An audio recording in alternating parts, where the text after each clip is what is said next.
What's going on, ladies and gentlemen? We are back again with another episode of MIGHTYcast. I have a lovely guest.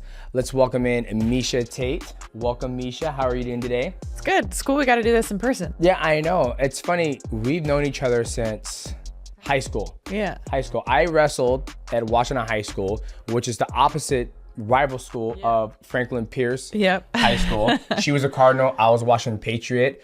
And I think the very first time we've ever met was during the wrestling tournaments, or when we had our first wrestling meet, because I wrestled your teammate Sharon.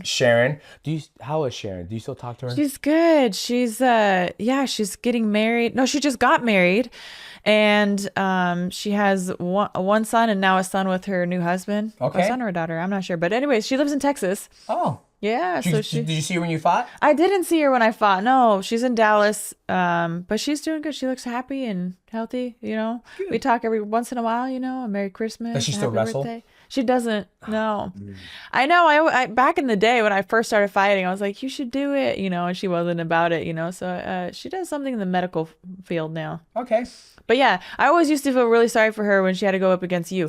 You were like the one like memorable wrestler because you were just like everywhere. And I was like, I can't even like keep an eye on him, much less I can't, you know, like I felt so bad for her. Did you feel bad for her? No, I mean, I did feel bad like when I wrestled chicks, because like when you pin them and they're struggling, they're like, and I was like, it'd be over soon. Just, I'm sorry. And I remember I had to wrestle like multiple times. It was just like 1 year. I feel like I wrestled her. Like, you did. Like back to back. And every time I would be like, oh, not that one. Yeah. And then it'll be tournaments too. Because I remember when I would go to a tournament, you were one weight class above me. Like you were one. No. I was one. I had to be more. You were 125, right? Mm-mm. What were you, 135? 130 was my first season. Okay. And then I went up to 45. Oh, damn.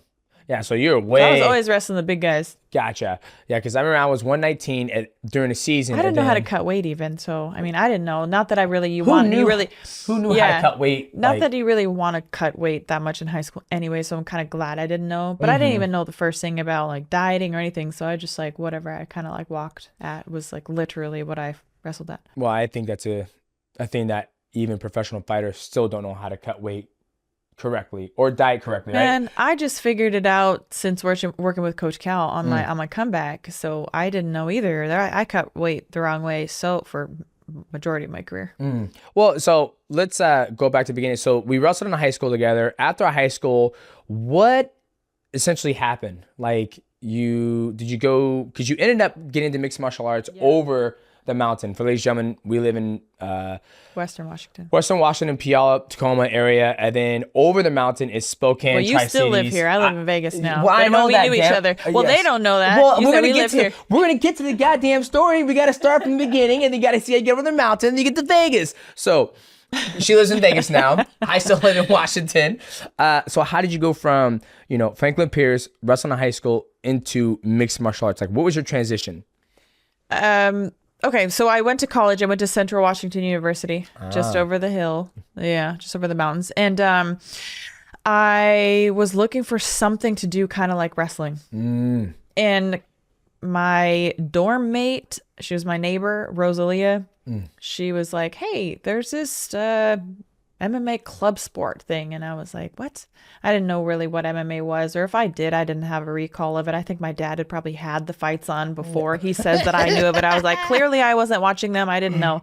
And she was like, you should come and try it. And she's like in her karate outfit. And I'm just looking at her and I'm like, I don't do that. Like, I don't, whatever that is, like, I don't do that, And she was like, fine. So she went without me. And then she came back the next day and she just kept bugging me about it. Cause she's like, man, most of these guys are former wrestlers anyways. Cause the wrestling program had been cut the year before there. So there were still some guys who hadn't transferred out of the school to go wrestle other places. And so I was like, all right, like, I can tell that you really want me to try this. So I'm going to humor you. Since you won't leave me alone about it. So I kind of went reluctantly, really thinking like, I'll just do this one time and then, I won't do it again. But on my very first day, I learned how to choke people. You're like, man, I'm sold. I'm good. Sold. I was like, this is okay. This is kind of like wrestling, but with chokeholds and arm bars and joint locks. I'm like, that's cool. I could wrap my mind around that. Who was the coach? Was it 6'2", Rick Little? Rick Little. So it wasn't Rick. Rick was in Spokane, which is about another 2 hours or so east, continuing east. Okay. But at this time, it was just other college students. So there was no like head coach. There's just a whole bunch of college students getting together, just running it. Basically. Oh, nice. Yeah. So that's actually where I met my ex, Brian, and and Tommy. Yeah, yeah, exactly. Well, that's the one and only time we'll mention the name.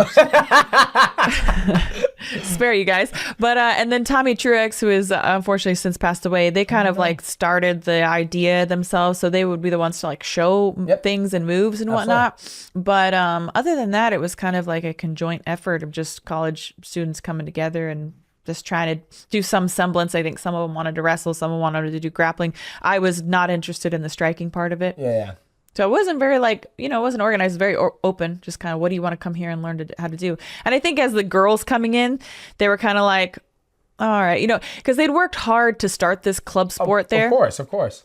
But at the same time, I don't think they did it with the intention of like females coming showing in. up. We're like, guys, this is a guys club. We got all these hot chicks coming in. What are we doing? Are we trying to become muscles, or are we trying to cater to the women? Exactly. So I think they kind of had to humor, because it was open for anybody at the school. So they think they kind of had to humor us.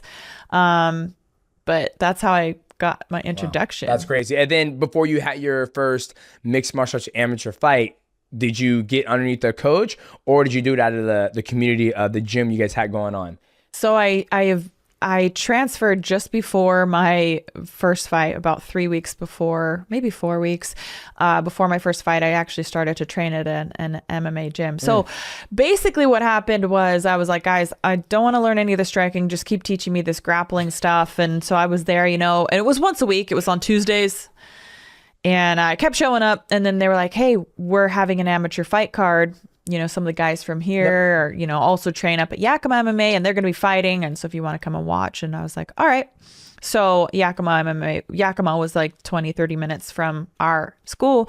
So I was like, I carpooled up there, and, poor college kids, of course, we carpooled. You gotta start somewhere, though. Yeah, you gotta start somewhere. I had a little Kia Rio at the time, so it was like a little, gas, great on gas. Yeah. So we all just kind of like carpooled in the car, and I went to the fights, and I was just so taken back by what I saw, like in a great way. Like I had this like visceral reaction. I was just like, my spirit just was like a part of it already. Like, I don't know how to explain that kind of thing, but I was drawn to it like a moth to a flame. And at the end of the fights, the guy who had been refereeing, in the Pacific Northwest, everybody's kind of linked somehow. So it's like 1 week was his show and they'd ref, or vice versa, So he was there refereeing, and in 3 weeks he was going to have his own show, and he got on the microphone as everybody was leaving. And I just remember kind of sitting there still taking it all in, feeling like, man, what warriors, like this is not at all what I thought fighting was. Yeah. Because I the preconceived notion is back then, especially. Yes. Because the only thing that was on TV at that time was basically, not the infancy stage of the UFC. I don't even think I'd even seen it on TV at that point. Like I said, I hadn't really watched it. Like I just thought fighting of fighting, like how a normal person, like a street fight, you got to be angry. Like they just lock them in a dog kennel and they fight each other. Like that doesn't sound great, It's like, get in, you little bastard. Yeah. Like, that sounds terrible. Like not at all like something I'd want to do. But I went and I showed up, and they were in a boxing ring at that time. So there wasn't even like a cage really.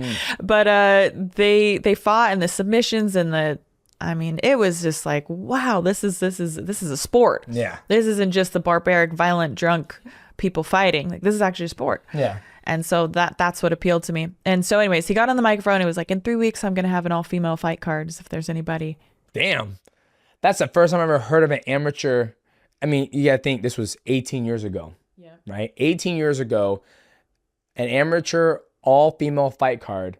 That's absolutely insane, because now, even in the professional level, you don't even see it, right? Every once in a blue moon, you see one championship. I think they're the only organization out there that's ever done an all-female fight card. No, Invicta. Oh, Invicta? Oh.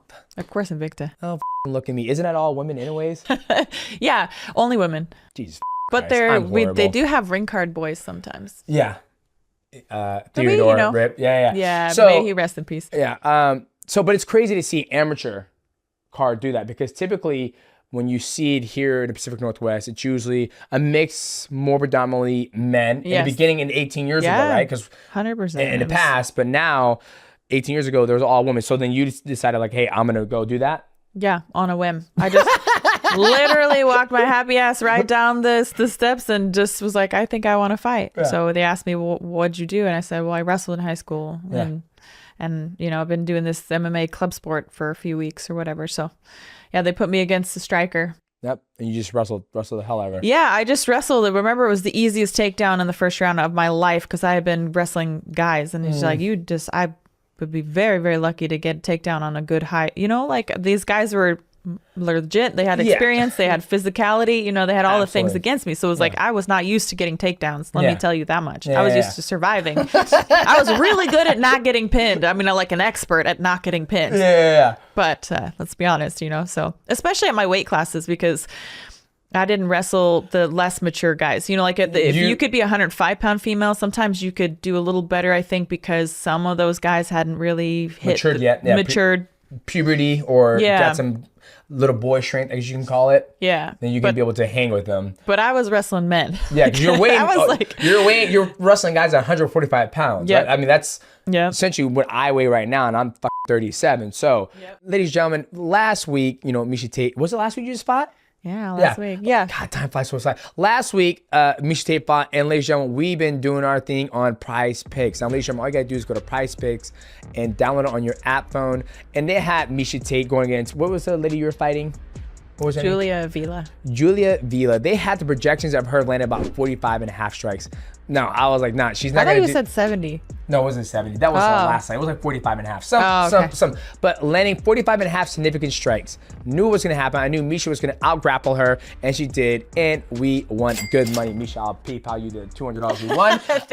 But ladies and gentlemen, make sure you get the right pick. I need my cut. You're going to get your cut. 20%? You're going to get your cut, all right? 20%. Make sure you make the right pick at Prize Picks, and make sure you use my code MIGHTY when you do that. We'll match $100 to your deposit. Not I won't match it, but they will. Okay, if you're 145 in high school as a female, as a female, you're probably gonna wrestle a guy who's like 150, you know, because they're kind of weight as well. Yeah, and they usually have more experience because they're growing into those weight classes as well. Yes, you know, so even the 105ers are usually the least experienced because I think it's rare to see a senior at 105 pounds.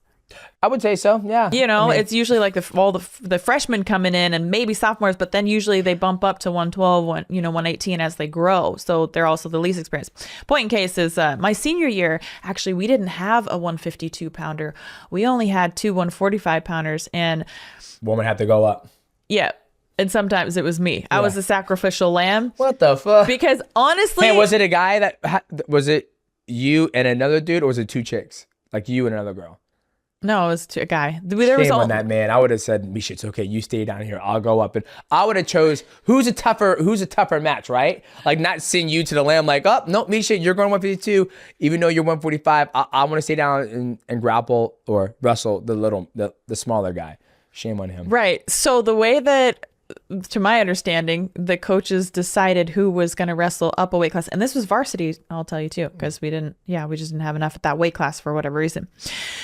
The way that they would decide who was going to go up was the best odds for him to win the rest of the match, because I was pretty much going to lose either way. Oh, shit.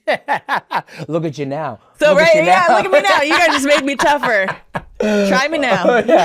Oh, my goodness. So, you did the amateur fight. Let's fast forward. Your first pro fight, because I remember your very first pro fight.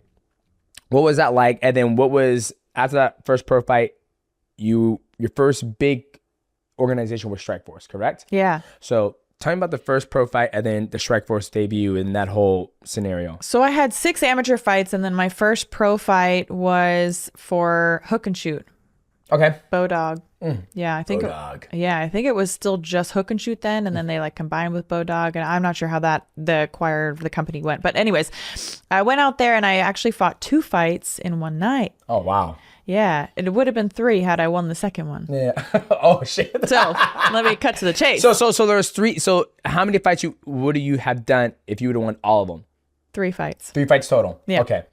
Continue. I'm sorry to cut you off. No, it's okay. And it was interesting because the idea for whatever reason was to take the best 125-pound females and the best 135-pound females, and they ran two tournaments the same night next to each other. So the 25ers would fight the 25ers for the first 2 fights, and the 35ers would fight the 35ers for the first 2 fights, and then in the end, the 25er would have to fight the 35er. I know, make it make sense. It didn't make sense.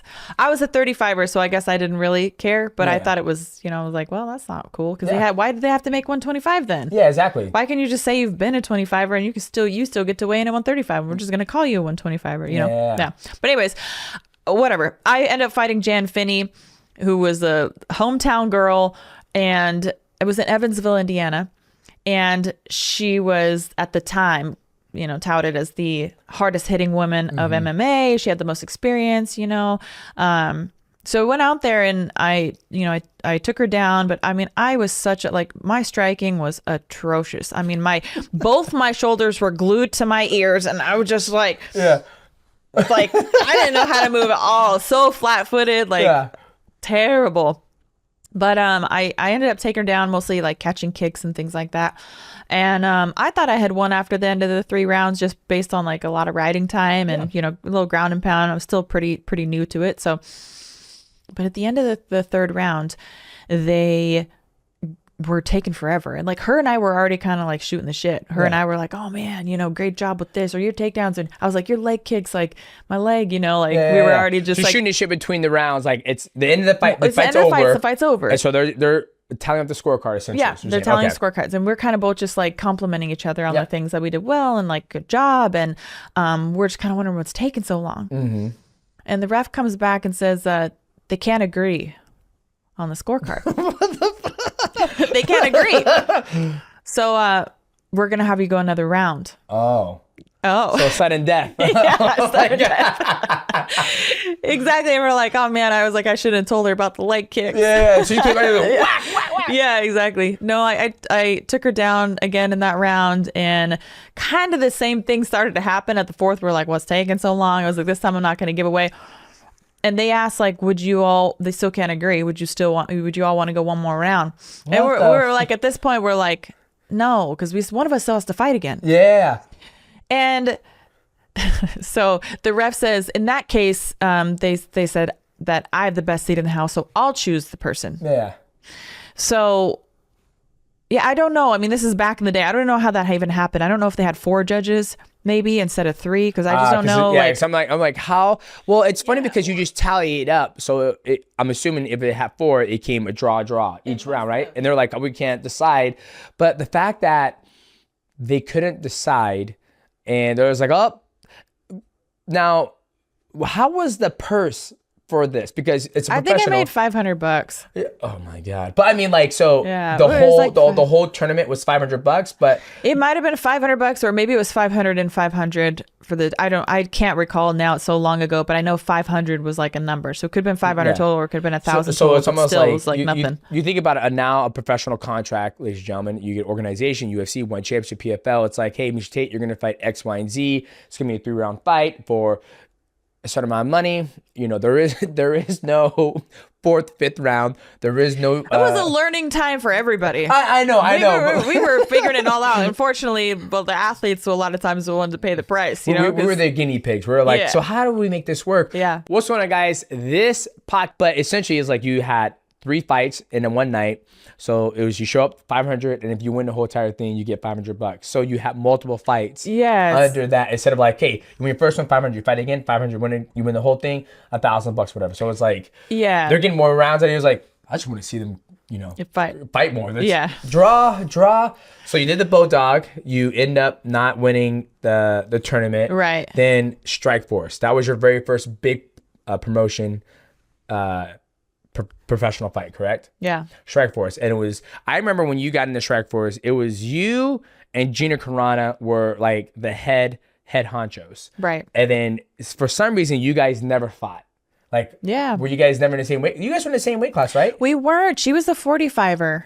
And you were a 35er. Right. And after she fought Cyborg, she never fought again after that, right? I mean, I think I would have been down to fight, but it just kind of, I wasn't quite at her level of notoriety yet. I think I had only had one fight in the organization, and I was brought in to lose. I was fighting Elena Maxwell actually at 145. So yeah, I did bump up for that fight. And Elena Maxwell and Gina had fought each other before, and that was the only weight class that there was at that time in Strikeforce. And then I beat Elena Maxwell, and I watched Cyborg and Gina fight, which wasn't that, a few months after or something like that. And then she retired. She never fought again. She went out to make movies and playing, that would have been Deadpool. cool though. I mean, that would be cool to be able to say, that I had a fight against her. But Well, I always find it funny because after just listening to a little bit of your story, it seems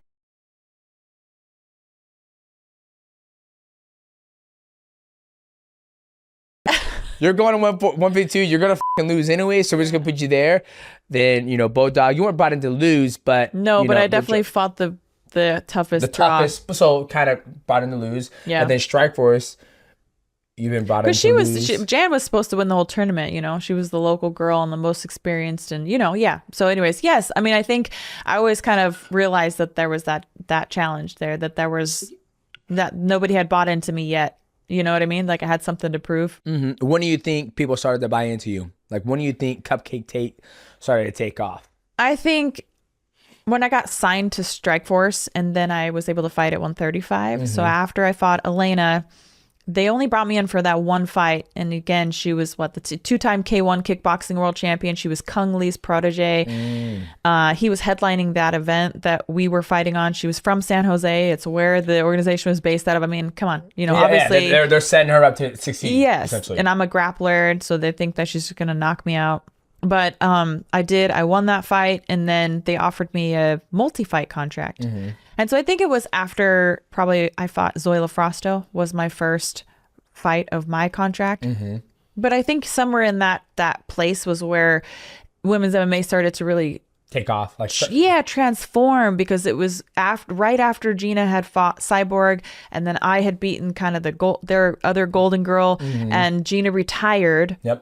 And then Elena, she wasn't far after that. I think she retired, and so it was kind of like, I think they kind of like looked at me finally. Yes. The next lady to take the torch to where they want it to go. Yeah. Right? But then I ended up fighting Zoila Frosto in her hometown. Yeah. So man, maybe it took a little while. I think they really liked their strikers at that point. Yeah. So I fought her. But I was somewhere in California. I forget the name of the place now. But it was in her backyard, and then I beat her. And I think at that point they kind of couldn't deny me anymore. So then I started to get some, I started to move up. I did have a loss to Sarah Kaufman, I think, after that. But then I went on a good win streak, and I went all the way to the title fighting Marloes Kunin. Nice. And now I feel like it's so hard because when I'm I remember when I think your start even took off more is when you had that rivalry. Right? Even for me, you look at Anderson Silva, you look at John Jones, you look at all of the greats in a division, they needed a partner, right? Me was, Joseph Benavidez, John Dodson, Henry Cejudo, John Jones, Daniel Cormier, Anderson Silva, Chael Sonnen, and I felt like a little, then Ronda Rousey was your thing. And I think what was so brought you up was you guys went head and head. And sometimes I sit there and I think, I'm like, how the did you lose to her? Obviously she had the arm bar and the judo, right? But I feel if you guys were to fight now, obviously I believe you would win because you've still been active. You've gone through the thick and thin. When she gets knocked out, she broke her jaw, but her jaw got displaced, and she was talking about I couldn't eat an apple. It's that's daily routine for me when I'm sparring ready for fights. But I felt like it was until you had your fights with Ronda Rousey, that's when your start took off. And then you obviously becoming the world champion, defeating Holly Holm with the, I remember you just comment on everybody. I was everybody's acting I was getting my ass kicked by Holly Holm. I didn't even get touched. And then you locked up that rear naked choke and choked her out, became the champion.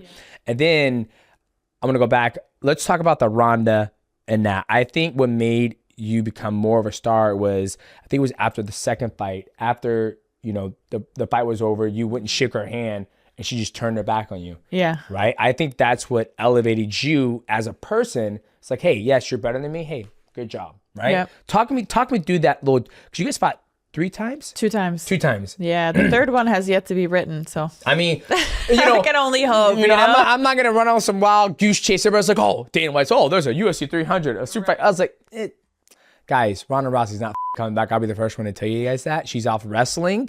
She's done wrestling now, right? No, she's been wrestling for a different organization. Oh, okay. Because my boys are really big into wrestling. Okay. And so every Monday night, Friday night, and Tuesday night NXT, WWE, and Friday night SmackDown. So she was doing another wrestling thing with a different organization. I'm not sure what it is, but it wasn't WWE. It could be one of WWE's like umbrella corporations, but she's not coming back to fight. So ladies and gentlemen, don't worry about that. Misha's not fighting Ronda Rousey, but hey, don't crush your views. You know, Yeah, that's gonna put your views. no, Like, this is opportunity. No, don't miss it. No, this is why this podcast does well, is because we just. No, I appreciate that actually. You have no idea how many people have texted me the picture of Ronda Rousey and I at 300. Like, there's this image, you know, someone's created, and I was like, it's not real, guys. It's not real. Yeah, it's like. But it gets everybody's attention. It's Exactly. Like, hey, yeah, like, you just got something done, shiny. You just got done fighting. She's been wrestling. It's been 2 separate, you know. Two separate careers, right? So tell me about that trilogy, like not trilogy, excuse me. Tell me about that rivalry, because that's where I think your star started to shine. And then when you won the belt against Holly Holm, but that was a big part of your career, right? Like you and Ronda. Undeniable. How was that? So when I put myself back in my shoes, when, you know, I was in Strike Force and right before we came over, I just didn't like her. I thought she came in with such a different energy. She did come in with a very different energy. So I think most of the women in MMA up at that point, even though we were fighting each other, we were also fighting for something bigger. Yeah. Right? We were fighting to prove yourself. Exactly. For acceptance. It was always kind of like this understanding, you know, that we had a camaraderie, even though we were opponents. It was like, hey, let's work together. Let's put on a good show tomorrow. Yeah. You know, like, let's do it. Let's do this. Like, we were on the same team, if you will. And Ronda came in with a totally different attitude. She was kind of just like, excuse my language, just like, f them all. Yeah. I'm not here to make friends. Like, I will do my own thing, and I don't care how anybody else does. I only care how I do. Yeah. And look, I respect it now. I get it. And it's really is what the sport needed. We needed someone to come in and shake it up and make it interesting. Yeah. So, you know, I won't deny her that. But at the time, I couldn't see that. I didn't have the perspective. It was just rude, and it seemed very like rude and unethical. And I'm like, who is this woman? Yeah. You know, we would find out the answer, obviously, you know, in some years to come. But my fight with Ronda was the fight that kind of changed Dana White's mind as far as women being able to That was in the Strike Force. Yeah. First fight in the Strike Force. Because, you know, at that time, women still were not fighting in the UFC. Yeah. So because he thought there wasn't enough talent out there wasn't enough competitiveness. He had watched women's MMA one time before, and it was severely mismatched. And he was like, this is terrible. We can never put this product on our, you know, on a platform. Exactly. And I think when he saw us fight, he saw all the things that could make money. Yeah. Make dollars. He was like, hey, maybe there's something to this. And for me, you know, I lost that fight, but it was also a chance to show the heart and the grit that I have and the never quit and never give up attitude. Yep. And so I lost, but I learned a ton, and I went straight back to drawing board. I fought just 6 months after that injury, which I think is a pretty quick come around. What was the injury from that fight? Did she end up dislocating your elbow? Yeah, so she did, but it went back in the socket as soon as like it was bent back. Oh, really? Yeah, so it went back, so they didn't have to set it. Okay. What about ligament damage? Yeah, so I had grade 2 and 3 tears of the bicep and tricep. The ulnar nerve was not disturbed, which was very important. And the tendons on either side avulged from the bone. So that means like they pulled a chunk of bone with them. Damn. And then the bone grew back in. Oh, God. Isn't that wild? But I mean, that was a blessing, because I know that sounds really intense, but that's way better than ripping the tendons off the bone. Because when you rip them off the bone, then you have to go in and reattach them, right? Yeah. So I didn't have to have surgery from that. Could you believe that? I just rehab. Well, see, that's the biggest thing I always tell people. Like, if you're gonna break something, break a bone, right? Break a bone, because a bone's like literally 6 weeks. Break a leg. You know, they tell you, wish you luck. Break a leg. Yeah. So it's like, well, if something bad has to happen, that'd be the one I want. Break bones. Don't tear ligaments, because the ligaments, there's no blood flow to it, so it takes a lot longer to heal. And usually when you reattach them, they're just not the same. Ligaments and tendons. Because you go your whole life, you know, your ligaments, your tendons, they grow with you, and they get a certain I guess you can elasticity, right? Where it doesn't bend anymore. It stays a certain, bend. And then once you tear it, it's got to go back together and it's got to build that elasticity again. And sometimes it doesn't go back to usual, because when I broke my hand, he goes, oh, we're just going to set you tore the tendons, we'll set your thumb back in there, and you're going to have to work the, tendons back to the way it was before. And it just never was the same, because, it was that way for 25 years. Yeah. Tears, you got to do it all over again. Should try having a baby. What's that? It's not the same. Oh, yeah. No, it's not. It's never the same. My like core and stuff like that, it's just different than it was before. And I've just had to learn to adapt. I think that's what you do. You learn to adapt around those things. Mm-hmm. But like, yeah, even you say about those injuries or whatever, I feel like having a child is like putting your body in through like a car crash. Oh, see, this is, I never forget where we were talking. And I was like, man, are you ever going to have kids? You're like, no. And I was like, I'm never going to have kids. It destroys my body. And I remember I said, it's like, I'm telling you right now, it is the greatest thing you can ever do in life. It is. Look, I'll gladly eat that. Yeah, you have two now. I have two. Two now. Yeah. Beautiful. Boy and a girl. Boy. Yeah. A girl and a boy. Girl and a boy. Yeah, and that's why I think it's the hardest thing for women in mixed martial arts, right? Because at the time, you had your Ronda fights, then you went off and you fought Holly Holm after that, right? No, you beat Holly Holm, become world champion. And then what was it like when you became world champion? Your whole entire career been brought in to get slaughtered, right? Essentially, and I'm not saying every single fight. Yeah, not every fight, but a lot. I was no stranger to it. It's very common, right? You finally prove yourself. You prove the world that you're a world champion. Tell me about that. Man, the fight with Holly, I remember looking at myself in the mirror, and I'd been manifesting that moment for so long. But before I walked out, I happened to pass by a mirror, and I stopped and I looked at myself. And I said, this is the last time that you will look at yourself and not have a belt around your waist. This is the last time. Like, when you come back here and you pass by this mirror again, you will be a world champion. I love that. Yeah. And I just felt that in every fiber of my being that I had to go out there and, get it done. I had to find a way. Yeah. And so you won the belt. And then what was the transition like your whole entire life? Like I said, been brought in to be slaughtered for the lamb. You become a world champion. After that, what changed? Did anything change for you? Like, what happened? After that, it's like the best high in life. But to be honest, I was at a point still in my life where I very much tied my identity to the outcome. Mm-hmm. I love that, because go on, keep on. No, you're good. But let me tell you, I've been actually waiting to tell you this. I listened to the podcast that you did with Joe Rogan, and I know you did two of them, but one of them, you talked about this. Mm-hmm. You talked about that you didn't put the weight of the world on your shoulders on an outcome, like that the life still was the same the next day, whether you woke up with the win or you woke up, and you had experienced a loss. Like, you still were who you were, and the most important things in your life were still there. Yep. And I was like, that was a mind-blowing moment for me. Yeah. And I remember thinking, like, that is so impressive. And it wasn't something that I had really digested, but I was kind of on my way to that. I believe it was your second podcast. So for me, I remember having the experience of retiring at that point. And I retired because it just hit so hard to lose, but I was exhausted. Yeah. I was just burning the candle at both ends and the middle. And so, I beat Holly, and then I lost to Amanda, and then I had to get right back on the horse, because at that time, the only way to fix a loss was to get a win. Get a win, yeah. To get a win. Get a win call, come on. Yeah, and that was the only way that I could feel better. Otherwise, I was just walking around in this cloud of depression and just feeling like a loser. Like, when I lost, I was a loser. And so then... in high school. Right? I lost, I am a loser. Oh, I'm a loser. Yeah, I literally kept that with me for so long. Yeah. And then I fought Raquel Pennington, and I just didn't even feel like I showed up for that fight. I was on autopilot. I was anywhere but the fight, and I knew that I couldn't fight like that anymore, and it wasn't the answer. And I had to figure it out, because I was really at an all-time low in my personal life and also with fighting. So I was like, I got to retire, and I got to figure some shit out. Like, absolutely. I'm in a dark place right now. This is not okay.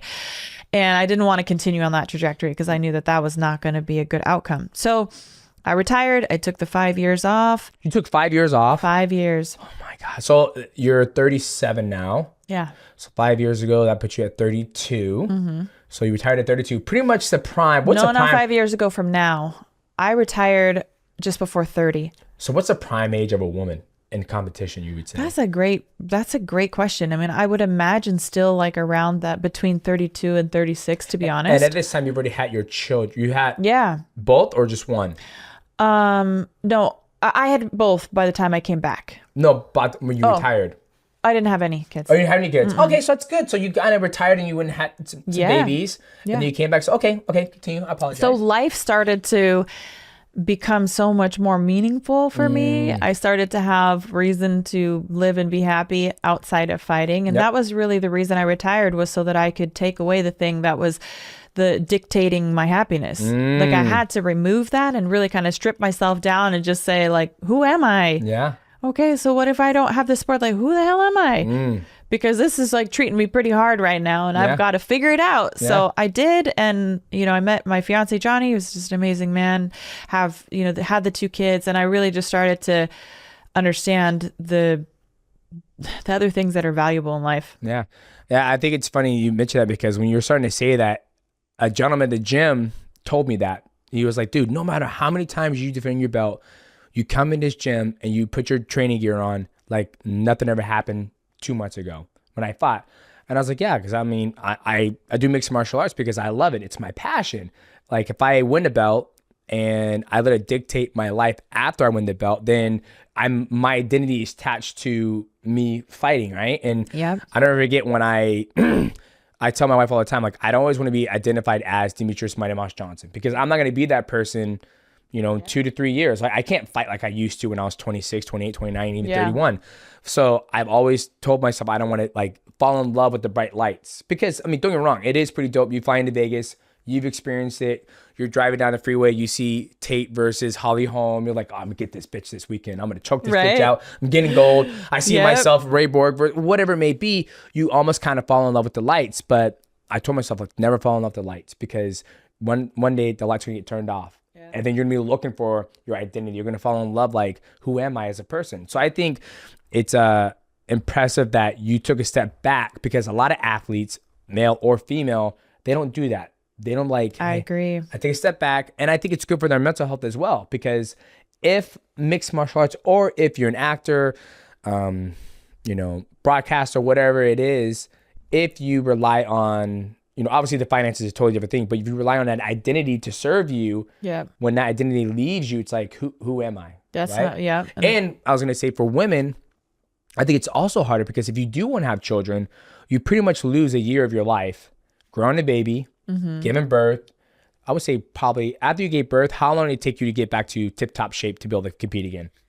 So it was every bit of 6 months before I started to feel like an athlete. Yeah, so you had 9 months to grow the baby. Yeah. Then you give birth, so 6 months. So about what, 15 months? 16 months? Yeah. We'd say? Yeah, so you guys, and that's when I start to feel like an athlete. Then you've got to like... get yourself ready for a fight. You still got to get ready for a fight. So, So essentially 2 years to get yourself ready. Basically. For you, I think that's, like like maybe just under 2 years, with 9 months, and then, 9 months for the baby, and then about a year after from that month. Yeah, 9 months. So 2 years of your life is already gone. Yeah. Right? Because if you're in your prime, you're trying to do it, you want to grow the baby correctly, you want to have a healthy pregnancy, you give birth, you're nursing, which, you had all the girls here in the motherfucking house going wild. You're like, get this baby this milk. Right before my fight. I'm going to get this bitch real quick. All right, Johnny, make yourself useful, motherfucker. And we got here and earn this money. No, it was Destiny loved it. Kaylin, all the girls in the house loved it. I remember watching it, and she goes, I think for you, doing that showed that a woman is powerful, right? You grew this baby, you delivered it, you're taking care of the baby. As you're taking care of the baby, before you're about to go out and provide a different way, not just, typically in a marriage. Can I apologize you real quick right there? Thank you so much for saying that I delivered the baby, because I always get annoyed when people are like, like, who delivered the baby? I'm like, me, motherfucker. I delivered the baby. What do you mean, who caught the baby? Well, that's different, because I delivered the baby. Like, well, I want to say, what us men have to do to put the seed in there, it's a lot of work. Okay, it is a lot of work. You might have broke a sweat there. Yeah, it's here and there, but no, it's true. It's very powerful, because women are very powerful, not just by, the emotions you guys bring to a relationship for a child, but for you to go out there and also provide for your child in a different manner by physical fighting. It's a powerful thing. So I think a lot of women resonated with you. My wife did, and her best friend did when they saw you, because they've all gone through that. Right. That's the only way a woman could. I can't nurse my children. I mean, I could put my nipple in their mouth. Only thing's gonna come out is hair. Have you ever tried that? Because they got a suction like that's crazy. I don't know if I have before. I mean, I've tried breast milk, and it's delicious, but I don't think I've ever put my children's mouth to my nipple. You probably wouldn't know. They're powerful. I bet. Woo, I remember the first time, and I was like, "Whoa, yeah, that was an experience." I've seen the bruises on my Destiny's nipples, but that was amazing. I think you resonated. It was a very powerful moment for me to watch, my wife to watch, and I think for you as a person to be able to nurture your baby and then go out there and provide for your child in a different way, where usually it's the man who's providing that way of fighting, right? Like, right. I can't nurse my children. My wife can do that. That's something I cannot do. Right. Only females can do that.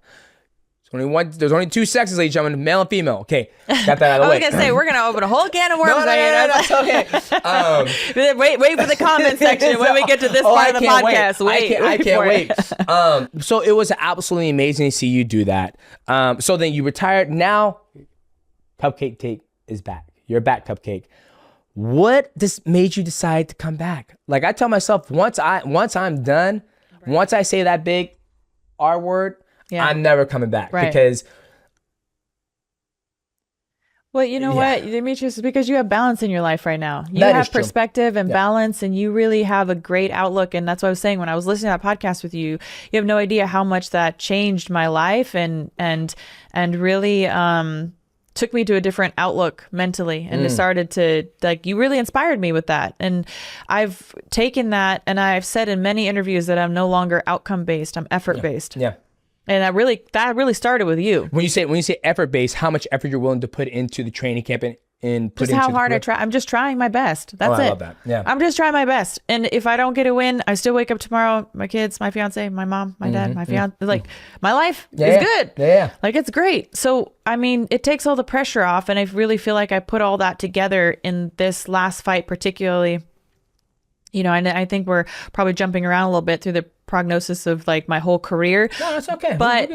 But honestly, that's been such a big difference for me, and it took me a while to really fully get there. I mean, I heard you say that, and I was like, I don't know if I've ever heard anybody say, like, they'd be all right if they lost. Like, I've never heard anybody, like, everybody's like, everybody's freaking out. Like, nobody wants to lose. Like, I mean, I'm not saying you wanted to lose. Yeah, absolutely. But, like, they just fear it like it's death itself. Yeah. And so I think after I retired and I found more of who I was, and I think it's a never ending journey to really discover who you are. Yep. But I've found out some pretty great things, and I retired. And you said what brought you back? Because when you retire, you'll be done. I wasn't done. I retired because go find yourself. Yeah, to go find myself, because I was lost, not because I was done. Do you think if you would have this vision of how you see life now when you were a champion, do you think your run after would have been totally different? 1,000%, because it's going to be different now. And, I do think that physically, I mean, it's undeniable. Like, I'm past my prime. I'm 37. Yeah. I think I'm physically past my prime. However, I don't think I'm past my best. Yeah. I mean, there's balance in everything that we do. So maybe at my physical peak, maybe I would have been a little bit better than I am right now. Yeah. But I wouldn't know what I know right now. Yeah. And I would have been too focused on the physical, which was the whole problem. So now I have the mentality and the perspective to balance out anything that might be, like, diminishing physically. And I'm still great physically. Yeah. I don't need to be the biggest woman in the division. I don't need to necessarily be the strongest or necessarily the fastest, because I can be the best. Yeah. And when you're really good at your craft. Yeah. That's all you need to be. Yeah, I mean, you don't always have to be, there's one thing I love about our sport is I think it's so different than, like, football or basketball or soccer, or a lot of these things that really require certain physical skill sets to not diminish. Yeah. Where we have an intelligence that goes into this game. Absolutely. Where you can trick people into doing something that I think that's more prominent. I'm not saying that doesn't exist in other sports. I'm sure there are, you juke people out or you know what I mean? But it's a split second. Right. And that sport is like, oh, I've gone. Boom. Right. I'll get you next play. Yeah. next play. There's no next play. Like for us, it's just like, we're going in there and it's like when you get that one choke because you baited someone into it or they think you're going for a takedown and you land the overhand right and vice versa. You're mixing it up. Like there's in high level intelligent fight IQ that goes into this. And I feel like that has gone through the roof for me. Yep. And so with all that being said, and with the coach that I have for this last camp, Kirk White, he's phenomenal. He's in Vegas, right? No, he's in Boise. Oh, really? So but he's from here originally. So you're doing your training camps in Boise now? No, he comes down like a little bit periodically. He's not even there for the majority of my camp, but he works in such great conceptuals that I honestly don't need more than like 2 or 3 days. Okay. And then I can take that and I can flourish and I'll send him videos and he'll send me back and we talk. And now are you still training at Extreme Couture? Yeah. Okay. Yeah, Nice. I'm still training Extreme Couture. Okay. But he's been a game changer for me. You know what he told me? One quote I'll never forget. One of the first conversations I had with him in a practice. And I can tell you what, there's a lot of coaches out there that I'll work with and I'll be like, this is nonsense. Like, this is nonsense. This is a waste of my damn time. Like, go coach somebody else who doesn't know what good fighting looks like, but good technique looks like, because I'm not here for it. Yeah. I don't, I might not have a lot of time, but I'm here for good time. So when I was working with him, I mean, he blew my mind right off that. I was like, he gets it. Yeah. He is a coach. He has just a coach mindset where he can coach any sport. He's one of those people because athletics and concepts are transferable across sports. 1000%. Right? Weight distribution, distance, timing, feel, movement, wrestling. He gets it in a whole concept that's made everything that I do so much better. Yep. And so he told me, Misha, whatever you have, you don't need. And that was, that turned my game into a whole different process for me. So I think I have consistently underperformed in my fights because of the way that I train. I have so much better results when I'm training against even that like high level people than I did in my fights. And I think it's because for myself and probably some other athletes, when you're in a fight, you don't like me, I'll say, I didn't let go of anything. Yeah. Like if I had a single leg, you're not going to let go of it. That's like, it's a single leg or die, like single leg or bust. I've got it. I cannot let go. Yeah. Oh, she's standing up. I've got to do everything I can to stop her from standing up. You put all your eggs in that basket. All my eggs in that basket, because in the fight situation, you don't want to give an inch, like nothing. In the gym, you get a little more comfortable and you're like, well, I'm going to try this. I'm going to move to this. I'm going to do that, because you know that they're not going to just necessarily take your head off. Like you get a chance to rectify it. It's like, it's okay. There's no judges. It's fine. You get to actually play a little bit more. Exactly. And so I took this mindset and I started applying it more and more to the gym. And then I was able to apply it in this last fight. And, I don't know if you saw in the third round, but she did get back to her feet for like 2 seconds. Yeah. But in old Misha would have felt her getting up to her feet. You've probably been broken mentally. No, I wouldn't have broken. It's that I would have felt her getting to her feet and I would have been desperate to keep it down. And I probably would have pulled her on top of me or something, or made a mistake. Gotcha. I would have been trying so hard to just don't let her up that I would have forced something that wasn't there. And in this, I was like, all right, she's probably going to get up here. Yeah.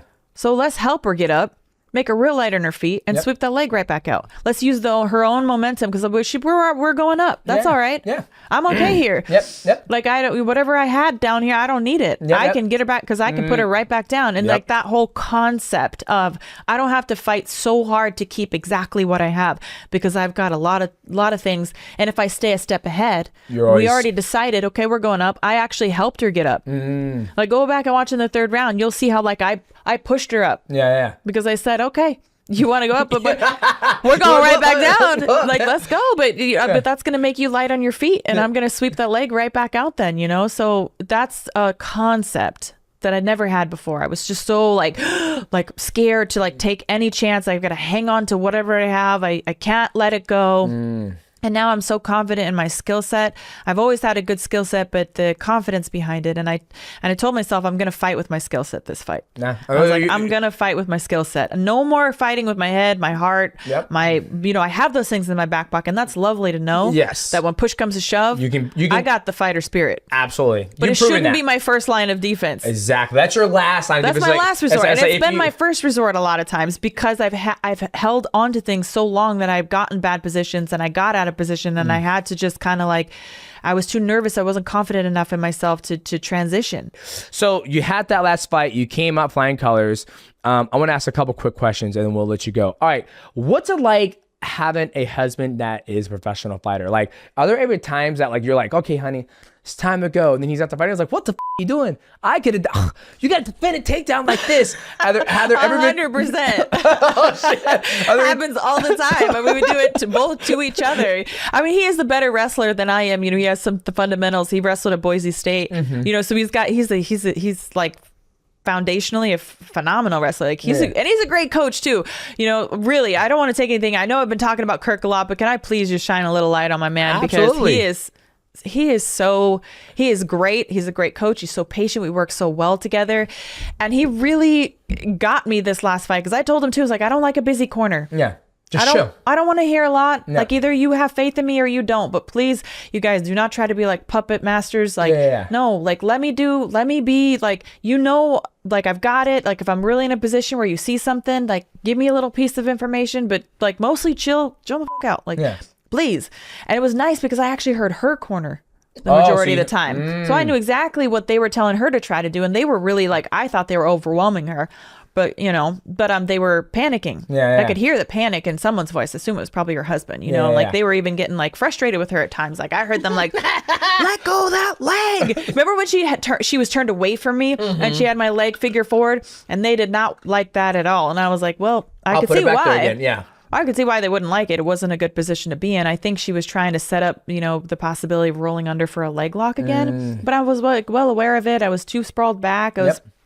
She wasn't going to get it. But anyways, they were right to tell her to let go of it and probably try to turn into me. I think that probably would have, you know, been give her a better outcome, get in a better position. Yeah, just based on how I had everything. But anyways, what I was trying to say is they did a phenomenal job. And let me back up. So my man, though, you know, I mean, he still fights for one championship. And, you know, in his last camp, at one point, you know, he usually organizes everything for me. Like he's the very logical one. He schedules, he writes things down. He's very meticulous. I'm very like passion driven, fly by the seat of my pants. I don't schedule anything. We should go rock climbing today. That's on the list. Who gives a f***? Let's go rock climbing. It's a good Yeah, this is the kind of conversations that we have all the time. But yeah, I mean, I'll see him like doing a technique and or whatnot, and he's just got a different style than I do. So sometimes I'll jump in and be like, you know, that's like, you get a lot more leverage if you do it this way. And I think my jujitsu, like personally, I think my jujitsu game is better than his, and I think his wrestling game is better than mine, and we balance each other out that way. But sometimes with like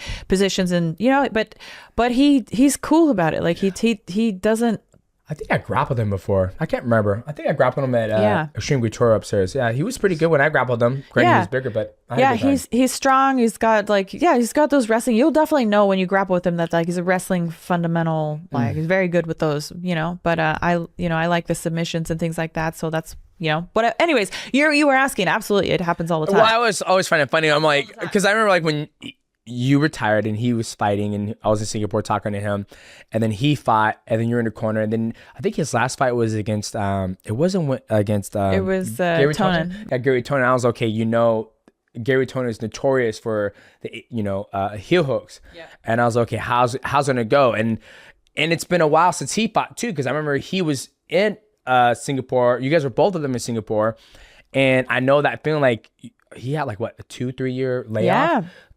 3-year layoff, goes out and fights one of the dangerous leg lock guys in the game, and it's like how I know he was like, all right, here we go. I mean, for sure the best grappler in the division, maybe right now, probably in his division, probably in the world, right? Does MMA. That does MMA. Yeah, there's not a lot of guys. You know, you have the Rotolo brothers, you have, you know, Gordon Ryan, but those guys don't do mixed martial arts. To where Gary Tonin's been doing MMA for a very long time, so his ground game has been very well transitioned very well into mixed martial arts. And I remember that fight, it was so not chaotic, but like you can see Johnny wanted to get to the fight because he's been out for so long. So I always laugh when I'm like, all right, it's Johnny's turn. Oh, it's Misha's turn. I was like, of course Misha wins the fight. Johnny's like, he looks at me, he goes, are you going to provide for this family? Or are you just going to let Misha do it? What are you going to do? So I was wondering like what the dynamic was. What's next? So obviously, I know that sounds, I'm sorry I asked that question. That's one question I hate. The one, I know. The so what's next? What do you want to try to accomplish in the future? Obviously, you taking time off to get away from the identity of being that, Misha Tate cupcake or whatnot. Now, after you fight for another 2 to 3 more years, what are your things you want to try to accomplish? Before I answer that, there were 2 things that we talked about through this that I feel like I still wanted to elaborate a little bit on. And hopefully we don't go over it too much time. No, it's fine. But one thing I do want to say, because I know we've joked a little bit about this, and it's fine, because Johnny has a good sense of humor too. But I will tell you what, there is no way without like his just the way that he supports me. I'm sure like how you feel like with 1,000% with your partner. It's like I could not do what I do, and I surely wouldn't do it as well. And he's the one that brought in Kirk White, who used to be his coach. And so like everything that you don't see behind the scenes, who really makes me who I am, and takes a supportive person. And especially when you see it the kind of the other way around, where the female in the relationship is the one that's like kind of going and doing these things, and then masculine. I don't think people understand what a strong man it takes to be that person. Absolutely. He's basically living in your shadow. Right? Yeah, essentially. And I told my wife, Destiny, I said, I never want you, because when it's all done and said, right? Yeah. I don't want you to not have your own identity. I don't want your identity to be attached to, oh, you're Jimmy Johnson's husband. That's what he's like, no, you take care of the kids. If it wasn't for you, I wouldn't be able to do what I can do to be 100%. successful, right? So yeah, he's like my personal assistant, my manager, my lover, he's like everything. Like he's the glue that just like makes this all work and go around. And so it's like if I didn't have that, like I there would be no, like I wouldn't have any of the stuff that I was doing right now. So like I look at whatever I do, we do. Yeah.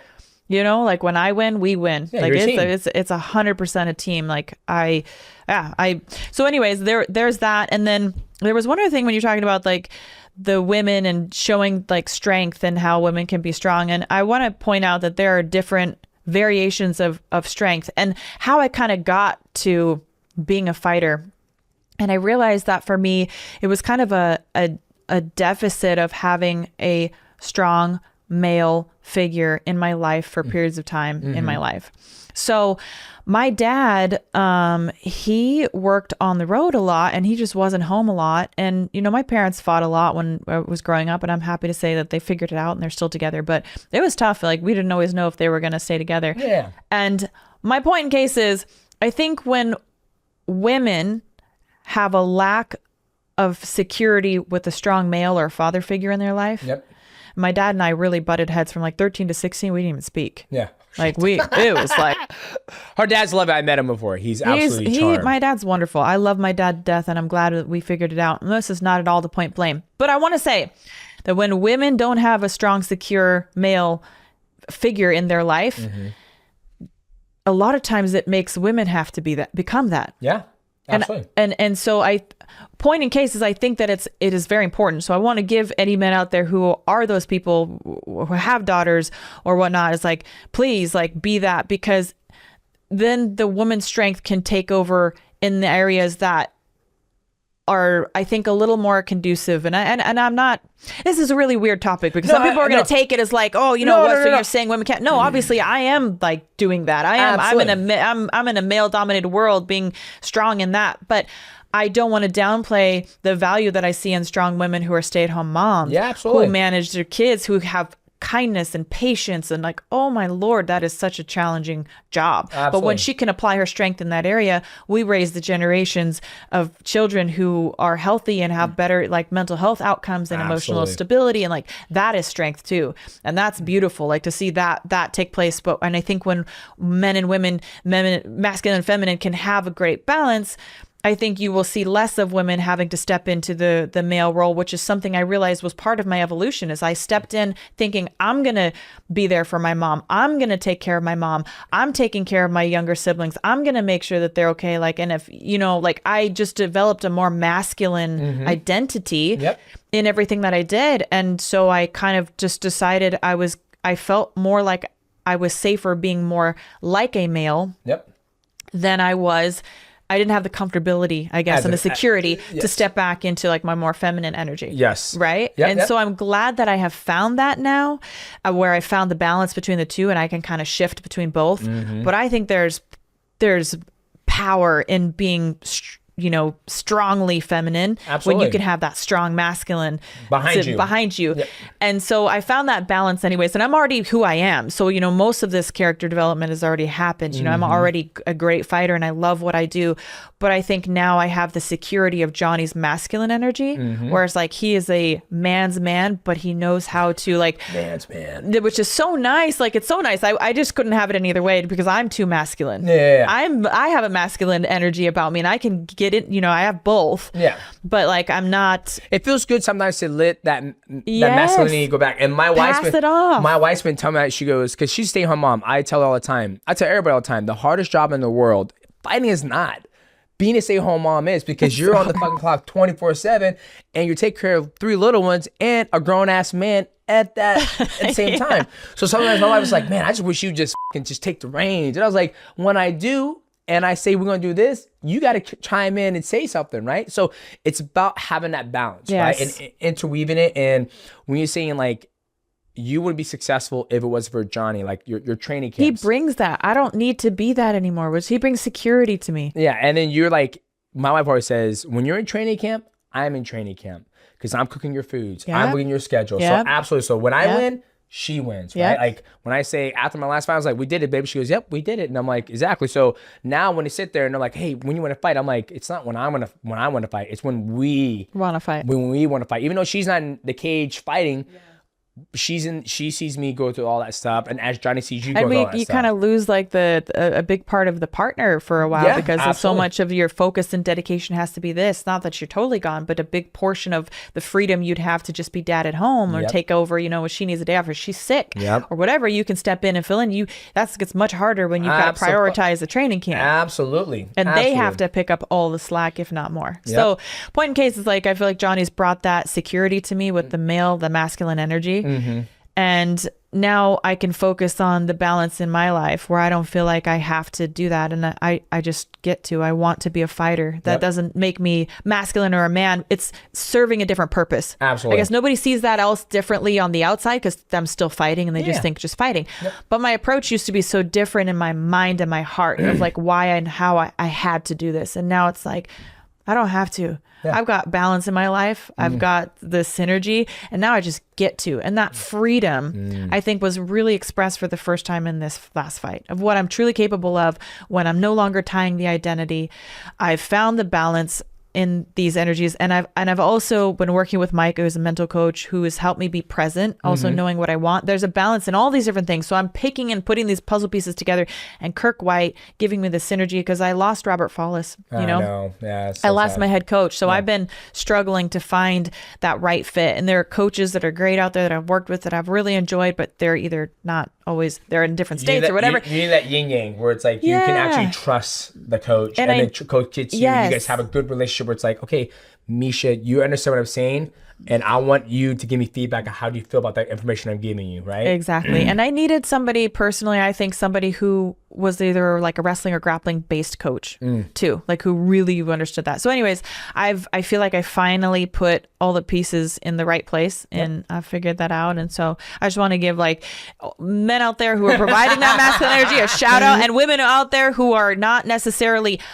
fighters in an octagon. Like, you are powerful. Absolutely. You are powerful. You don't have to be both. You can just be what you want, and you be powerful in your feminine energy, because it is, it's needed. I think more of it's needed in this world. I think, kids with good moms and good dads is like, that's our future. So absolutely. All right. Well, Misha, how can the viewers find you? This is your time to use a platform. Tell us your social. Tell us what you got. And you got any more cupcake tutorials going on? Right. I know, huh? This is your time. Let them know where they can find you. No, I mean, I think Instagram is my best platform personally. You just find it MIE, I before E except after C. Works for my name too, Misha Tate. And that's pretty simple. We're working on, I'm always a work in progress. I think you've been doing great. Maybe I'll pick your brain a little bit about the YouTube stuff, But I think I need to be a little bit more, but there's balance in everything that we do. And sometimes I'm like, I'm just not going to be in front of a camera today. I'm just not going to do it. It ain't going to happen. Well, you can pick and choose when you run your own thing. So that's awesome. Yeah. So, maybe I'll do that, but I'm looking to venture more into the wellness world, to be honest. I'd love to host my own like conferences and things like that, and more motivational speaking. These are things that I'm doing currently that I'd like to kind of pick that up and continue moving, because I want people to understand there's a better quality of life out there. If you don't follow Gary Brecka or Andrew Huberman, these are two people that have changed my life. And also Dr. Mindy Pelz, Fast Like a Girl. Understanding to fast for female hormones is like a game changer. So women are just different. I've trained my whole career according to male model. Yeah. And if I'm finally training according to female model, and it's like, it's so much better. I'm like, I'm way better. Who would have thought? Biologically, I'm a female. Who would have thought it'd be better for me to train like a female? Right? It's so like, I'm on my period, so I can take the whole week off. So it's like, I'm on my period, I gotta train. Men don't bleed. We're gonna keep going. Yeah, man. There's some real science and evidence between that. Like on the cycle, like we're good for training more like endurance. Like that's our endurance time. We get testosterone once a month. You get it every 15 minutes. Wow. You want to talk about a big difference? Yeah, it's a huge difference. Difference. So why wouldn't I want to prioritize weightlifting and strength conditioning when I have testosterone present? Yeah, I think, and I also think, I think you have a great story. I think you speak very well. You're very creative. And I think, like I said earlier in the podcast, that you have been a very strong movement for women. Like I said, when you've always been, from your story, you've always been brought in to be slaughtered. You manifested you becoming a champion. You took time off from the career that was giving you an identity to find out your true identity, what makes you, thrive in life, and then come back and be able to compete in a different mindset. I think that's very powerful, because I think a lot of women can benefit from hearing from your story, because a lot of women go through that, right? They're behind a man all the time, or they might be a big, CEO company. They might be a CEO of a very big company, and they're like, I have no identity, I don't have a love life, et cetera, et cetera. So I think you have something there for a platform to be able to have a podcast and whatnot. So anytime you need help, I got you. I appreciate that. Yeah. So we'll be working. There'll be some things. And then I want to get more in the wellness. Yes. More into that. I mean, I'm really into it, but I want people to know there's a better quality of life out there. I look at life as a performance, It's like, how well do you want to do it? How well do you want to live it? Like, I personally want to feel great until the day I go out. Yep. She's like 95. Yep. Snuff me like a candle. Like I just want to burn bright until it's like goodbye, And I think more people should understand that that's possible. Yeah.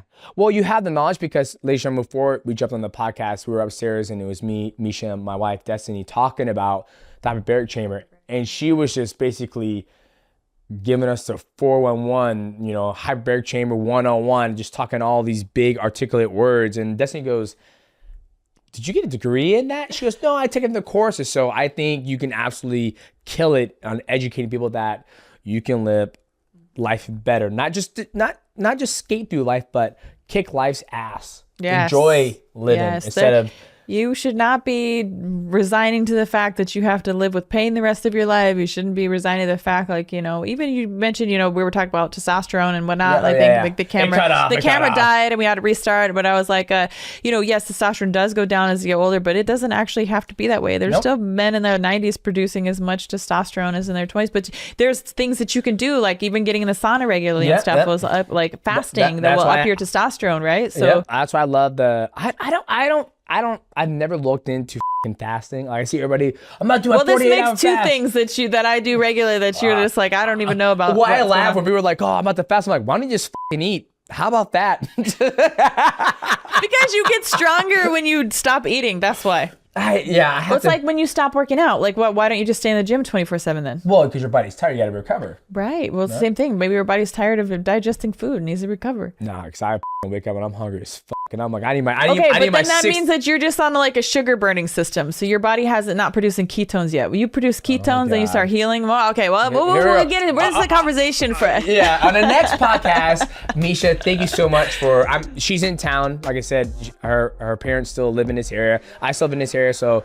Thank you so much for coming over and giving me an exclusive interview for the MIGHTYcast. Really appreciate it. Always been a big fan from the day I met you and even to now, and to the day we move on to the next stage of our life, which is death.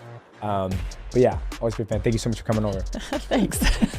And ladies and gentlemen, thank you guys so much for watching this podcast. If you are new to our channel, make sure you like, subscribe. Also, hit the bell to when we go live. We are out. All right, ladies and gentlemen, welcome back to another beautiful episode of MIGHTYcast.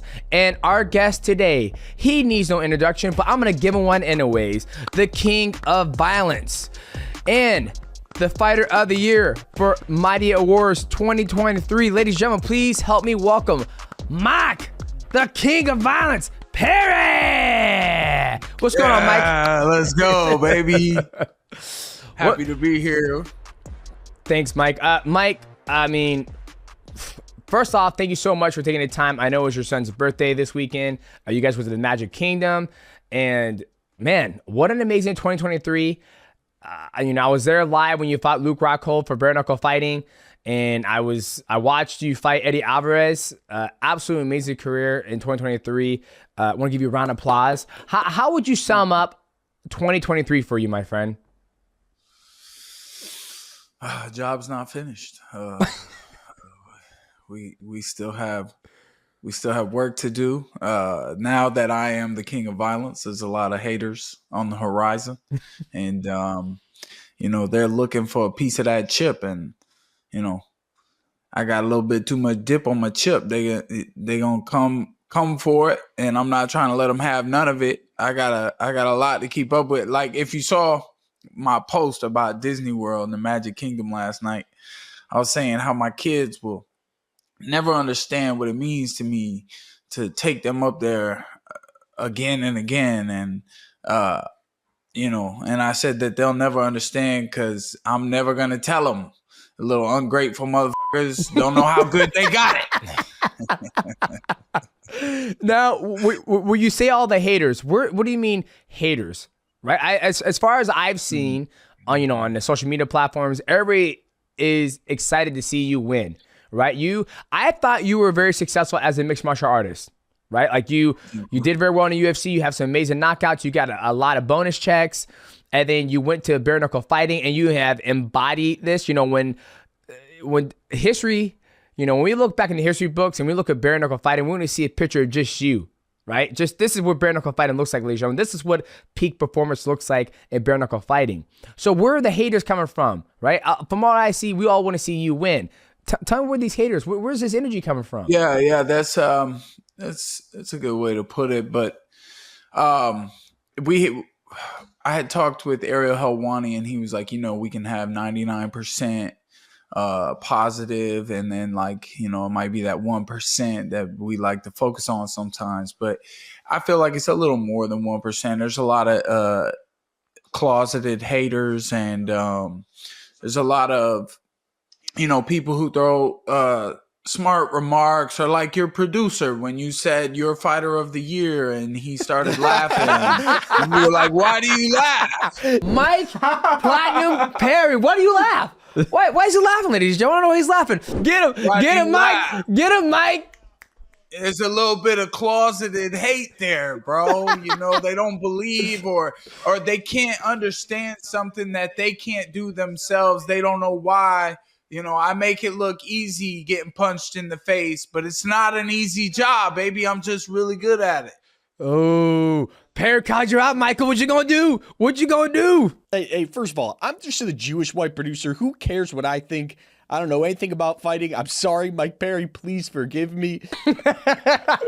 It's all good, man. But no, I did think it was a good. At the end of the day, I was like, no, this makes sense. DJ sold me on it. I think I just have some type of, especially in the bare knuckle fighting, it's just such a exhilarating, exciting thing. And then when I go in there, I don't play games. Like I don't try to beat around the bush. Like I bring it. So I try to be the most exciting, entertaining fighter I can be. And I think that the champ here saw that. Yeah, absolutely, man. Like I said, I was there live when you fought Luke Rockhold.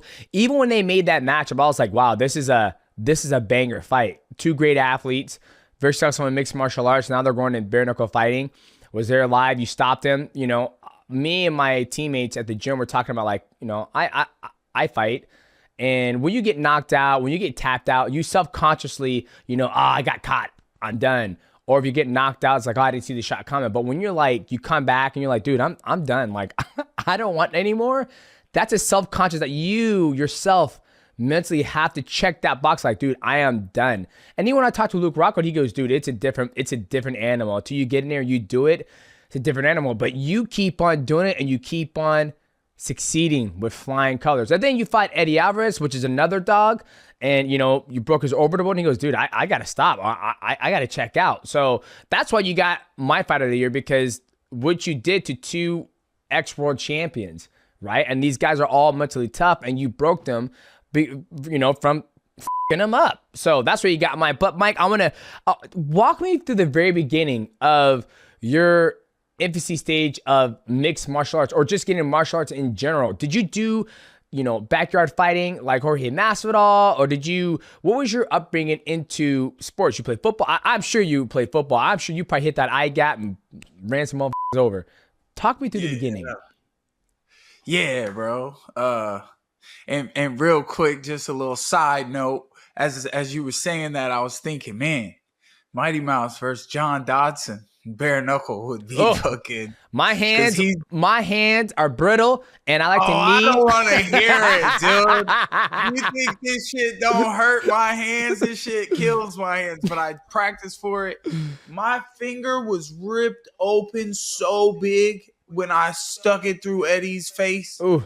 But let me say, yes, I played. I rode my bike all over the hood. When I was young, 20 miles a day, man. I saw this meme on Instagram. Like, our parents just don't know how far we rode them bikes, bro. Like, we was out there. And you remember the 25-cent barrel juices? And, we used to ride to the store and find like a quarter in the street. Like, oh, I'm riding to the store, bro. I'm going to get a juice and a bag of chips for like 50 cents. Those were my, my startup days. Times ain't like that no more. The kids they got it different now. We played football, tackling the grass, two-hand touch in the street. We boxed. I was a big YouTube, I didn't post videos on YouTube. I would just watch videos on YouTube of all these fighters. Mike Tyson, John Jones. I mean, John Jones was a little bit later, maybe. I probably watched a lot of you. And I practiced with guys that, we used to do. Like, I used to go to school with the drawstring backpack, and it had like gloves and maybe a mouthpiece in it. And like after school, we would fight on the soccer field, and we would practice and train. I would watch Anderson Silva videos on YouTube and practice the techniques. We used to drink blasts when I was like, 18 or something. I don't know. Blast is like a Four Loko times 10 or something. Damn. It's like Four Loko. Yeah, it's pretty sick. And we used to drink those, and then we would like start in a deep triangle choke and be like, all right, ready, set, get out. And then like I'd almost be out and then be like waking up. Oh shit, you got me. Damn. We used to do all types of shit. Okay. All right. That's another thing too. You real quick, my bad. You said it. The UFC thing, you said my career, this and that, the fights were good. And, I always just tried to bring it. But I feel like the UFC was a big learning curve for me. I was kind of young in there. And I know that, like, when did you go pro? When did you just start knocking heads and just be the best? Like, did you have a learning curve ever, or you were just always on top? Yeah, I think my learner curve was from my amateur days. Like, I had a lot of amateur fights. I think, if I recall, I had maybe like 15 amateur fights. I had 20. 20, yeah. So I had 15, and my amateur career was like, Matt will maybe do one MMA, one kickboxing, MMA, shoot boxing, MMA, Muay Thai, MMA, boxing, then a lot of MMA. Then I'll go to jiu-jitsu tournaments, and then eventually I went pro as semi-pro, and I would fight in Alaska AFC. And then when I knocked out Jesse Brock, that's when I got my introduction into WC. And then, I would say there's a little learning curve. Like, when you get underneath the big bright lights, there's a point in time where it's like you're fighting and I'm thinking to myself, I was okay. I think I'm gonna go for my first submission when I was in the UFC, when I fought John Moragan. See, I was okay, I'm gonna step over for an arm bar. This is risky. Let me see if I get it. And I get it. When I heard the pop, I was like, ooh, I just popped his arm. And then after that, that's when I started to kind of come my own. And then, once I fought Rodtang, all the fights in the UFC when I defended the belt, once I fought Rodtang, that's when I was like, okay, I am fully here. Like, I am fully engaged with what's going on. I see everything. I feel everything. I smell everything. And I hear everything. And then I fought, Adriano the second time, the third time, and here I am now. So I feel like I'm at my peak state now mentally, but not physically. Because as we get older, I'm 37, your body doesn't recover like it used to. I can't do the things like I used to do, right? So that's what I was saying my learning curve was. But like for you, I felt like you would bring it. Like beautiful elbows, back and forth fights. And from when you're talking about your childhood, so did you play any sports in high school, or was it all just, drinking that blast and then, all right, give me the triangle choke, let me see if I get out? Like, did you have like a wrestling career in high school, basketball, football, or was it all just, hey, glove up, shut up, out in the soccer field? Man, my grades, really. He's like, my grades. I didn't do my homework, bro, and if I did, I would have wrestled and I would have went to college. And who knows, man, I could have been like a Bo Nickel or something. And, speaking of him, I feel like we have one of those guys. I kind of wanted to give him a shout out because he's been working for a long time. His name is Bubba Sheffield. That's our Bo Nickel, in my opinion. And he's been wrestling at Fusion XL with all the MMA guys. They got a lot of guys coming up. Maybe Phil Rowe. I think he's like 3-1.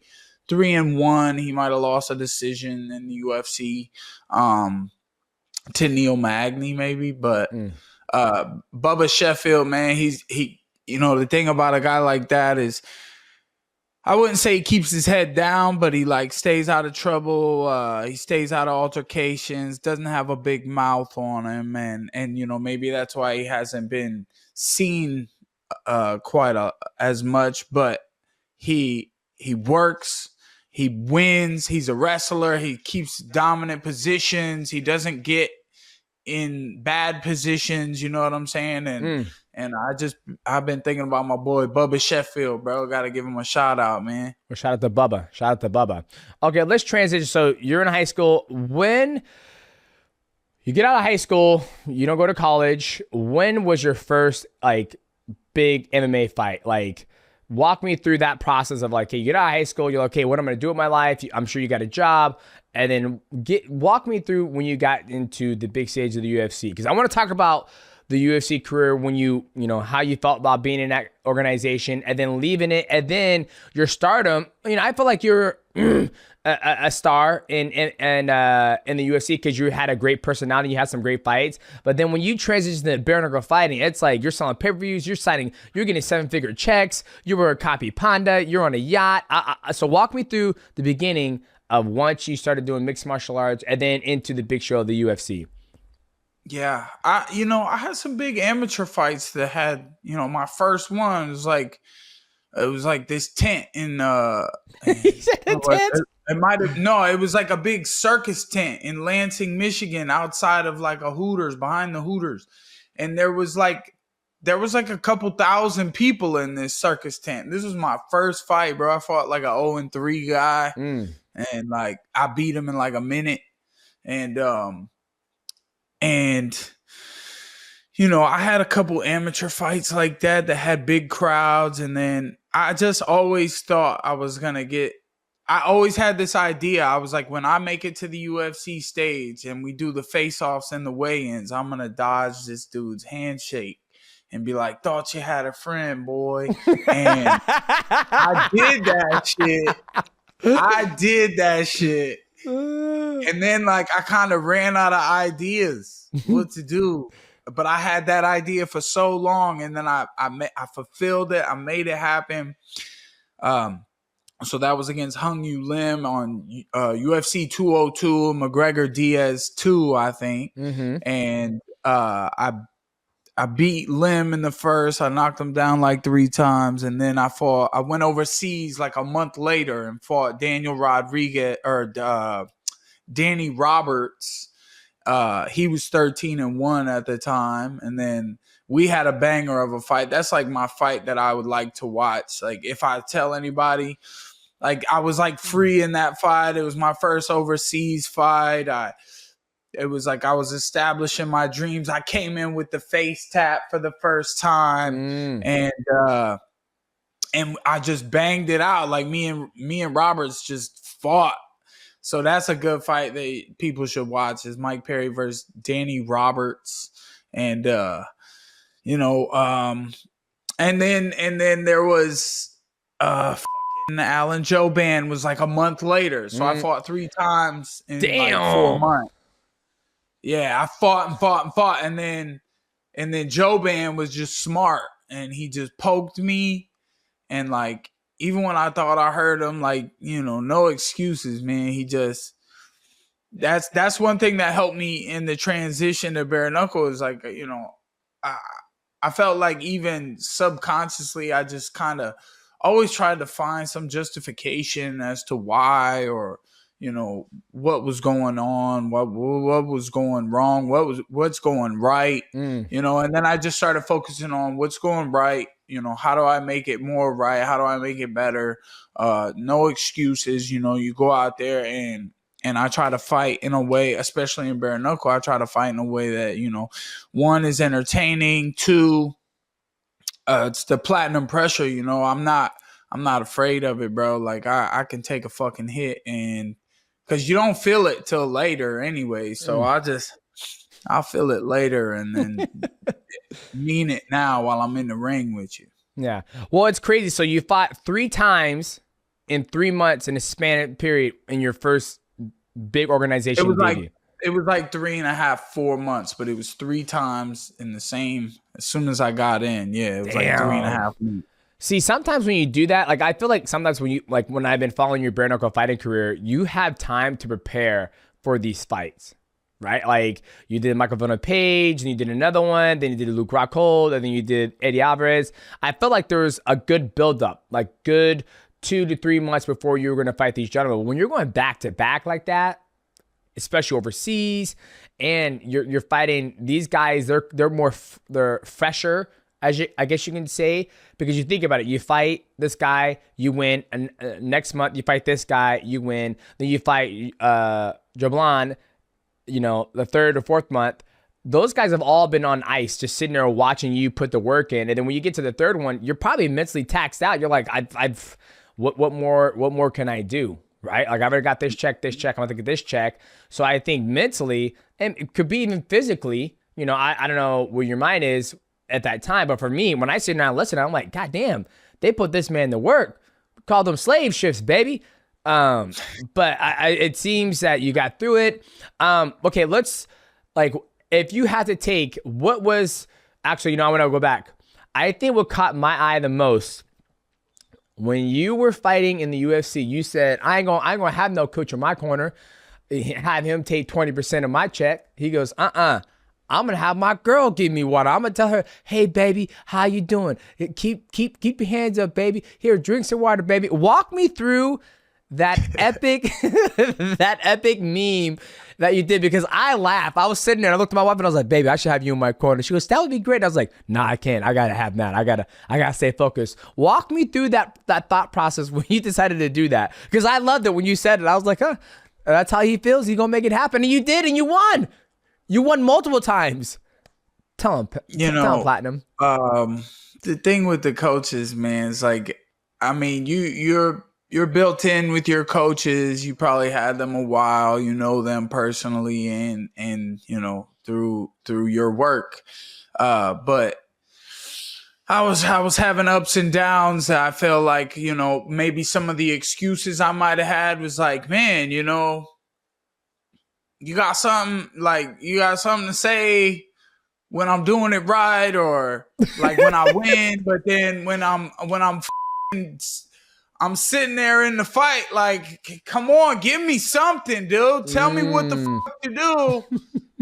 And, you know, I'm not realizing, maybe I'm not hearing, or maybe they're not saying, maybe I'm not hearing because they're not saying. I don't know. It's like, it's a fight, and no one's going to fight for you. The work is done inside of the gym well before you ever make it to the arena. So like, you know, and some of the coaches, not saying that mine were this way, but some of the coaches, they're like, oh, I've been in the game. I'm going to get one of these new fresh fishes coming up in here trying to be a fighter. I'm going to intimidate them. And then I'm like, yeah, give me 20%, bitch, because I'll beat your ass right now in the gym because I'm your coach and I know how to do it. But not me. F that, bro. I was always a fighter, and I'm like, I fight for money for a reason. You think I'm just gonna give you some?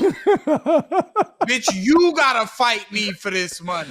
Oh God. See, I love it. Now I be hooking my coach up, dog. I take care of my boy JT. Shout out Technique Boxing.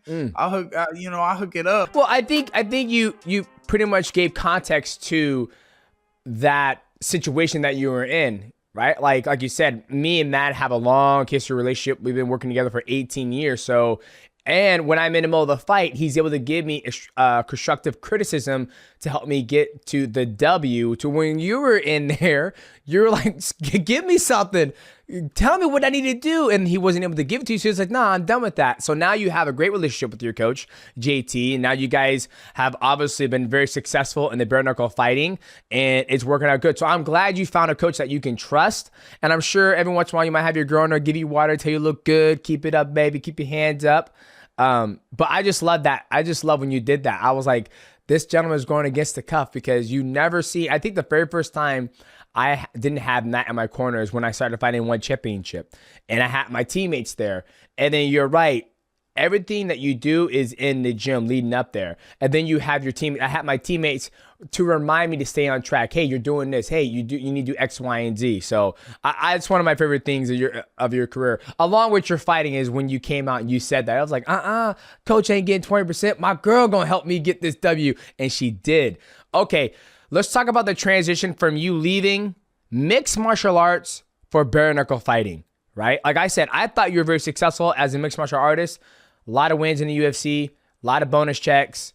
Why leave mixed martial arts for bare knuckle fighting? Like, what was that train of thought in your mind to leave MMA? Because when people say, dude, you should do bare knuckle fighting, I'm like, dude, I love the grapple, I love the kick, I love the elbow, I love, the wrestling aspect. And if I take away all of my greatest gifts of transition between all the martial art forms and only use my hands, I don't think I'll be as good. I don't think, I would be as dominant as I am in mixed martial arts. But for you, you've been able to excel at bare knuckle fighting, right? But walk me through that transition period. Like, I'm leaving MMA for bare knuckle fighting.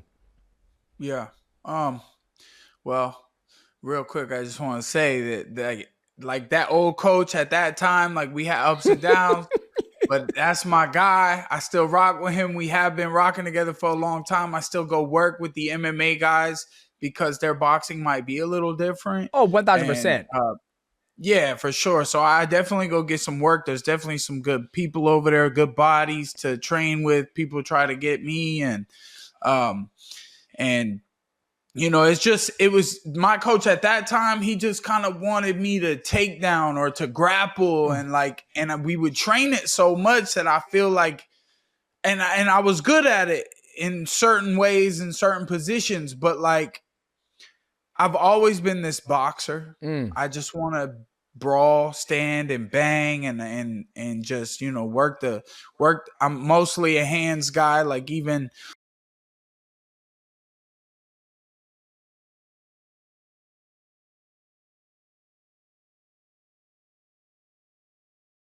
swift point fighter, I'm kind of a crazy brawler a little bit, and I like to actually, how we do in bare knuckle fighting, where we toe the line and we meet in the middle and we fight. So like the transition from MMA. And then there was a lot of like influencer boxing where these MMA fighters were getting to do these big boxing matches. And I'm like, dude, I got the best hands. Like I was like, and the check was easy to pick. It was like, oh yeah, I'm going to bare knuckle to fight for real. And a lot of people are scared of this shit. They don't want to leave the comfort of the UFC. UFC makes it, really comfort. Like if you think about the old days when you were coming up on the scene and you would be in the back training or like warming up for your fight later that night. You might be back there for like 3-4 hours or even like you would go out and watch some of the other fights on the card. And then you would go to the back and you would like start warming up and stretching, and you've been back there for hours, and you getting ready to fight. And it might be like a tent in a parking lot, and you're back there with no shoes on the concrete. Like it's just ratchet back in the day. Just, you're like, I don't care about anything but going in there and beating this person up and protecting myself. But entertaining the crowd. And so the transition from MMA to street fighting, bare knuckle boxing was like, it was heaven sent for me. I really, I gotta say, that's kind of my thing. No, and that's one thing. Sorry, DJ, but that's one thing I wanted to say. Touching back on me being surprised by the fighter of the year, DJ, tell Mike Perry right now, who do I compare him to in the bare knuckle fighting world? In past podcasts, this isn't me sucking up to him on the spot. What do I say, DJ? I think you were comparing him to like how Jake Paul has embodied the influence of boxer. No. What do I call him? Well, no, fuck what do you I call him? do it I call him then. the Muhammad Ali of bare knuckle boxing. That is what I said. Calls you the Muhammad Ali of bare knuckle fighting. Michael drinks a little bit when we're down here in the studio. Okay, so sometimes I can't tell what he's talking about. But Michael wanted to talk to you about the potential that you could have fought. You could have stepped in for KSI against Logan Paul because you were there. It would be for right? if Dylan Dennis backed out. Dylan Dennis. Yeah, but it's all right to what Demetrious said as well. The Jake Paul thing. I mean, he's getting a lot of attention. His last knockout was really good. He uppercutted that guy, but it's like, come on, man. How good was that guy then that he got dropped that first uppercut like that? Like, come on, there's no way that's happening to me, bro. Now, would you eat that uppercut? Would you be interested in doing like, okay, you're gonna say you talk to bare knuckle fighting like, hey, I'm done with let me take a little break from bare knuckle fighting. When you guys have a nice fight, I'll come back to that. If you have the opportunity to fight one of the influencer and like Jake Paul, Logan Paul, would you do it? Well, I was there for Logan Paul. They paid me to fight him if Dylan didn't fight. And then they fought. I was ready. I had my gloves on. I was in the back warming up. Wait. You said that they paid you as a backup. Yep. So they paid you as a backup, and you're in the back warming up. They didn't show you just in case Dylan didn't show up. That's what I'm hearing, correct? Yes. Wow, look at my man getting checks. See, I'm going on a tangent. Jake Paul said it too, right? Jake Paul used my name, said I was the backup, didn't pay me, didn't bring me out, didn't have me. And then Logan Paul paid me, but then they didn't give me there. And I might have had a couple clips that week through things that happened, but they didn't want to show me any, which is fine. Yeah. But it's like, you guys keep using me like this. But then, somebody's got to fight me. And now Jake knocked out that dude that was in Orlando. And I'm like, hi, you want the money fight, you said. And, people think I'm saying bare knuckle, but I'm free to roam. I'm free to reign, I can move around. Bare knuckle has left me available and open like that. But I am exclusive with them to where they're talking the most money anyways. Yeah. You're exclusive with them when it comes to bare knuckle fighting, but they are giving you the free range of like, hey, you know what? If you go do the influencer boxing, we wish you luck, but please come back to us. And if anything, it's going to elevate your brand, and it's also going to bring eyeballs, because when they do the lead up to your boxing match with the Paul brothers, they're going to show some of your bare knuckle fighting content, which is going to help elevate bare knuckle fighting, right? I love where the martial arts era is, right? If you go back to when GSP, Anderson Silva, Matt Hughes, Tim Sylvia, you had UFC, you had Pride, you had Strikeforce, Elite XC, you had all these other ones, and all these athletes stayed underneath their contract. Now we're in a stage where athletes are testing free agency. You look at Francis Ngannou, he just lined up another big fight against Anthony Joshua. Here you are at the Misfit, the Zone Boxing, or where the hell it was at. You get a check, you're on standby to do a boxing match against Logan Paul, just in case Dylan Dennis hasn't came out. You have all these athletes testing free agency. I just absolutely love to hear that you got paid as a backup and you didn't have to fight. Like I told everybody, the best check an athlete. Yeah, but it was rough, dude. What do you mean it was rough? Because I put the same amount of effort in to everything throughout that week. I dealt with all their bullshit, they tried to throw curveballs at me all week long.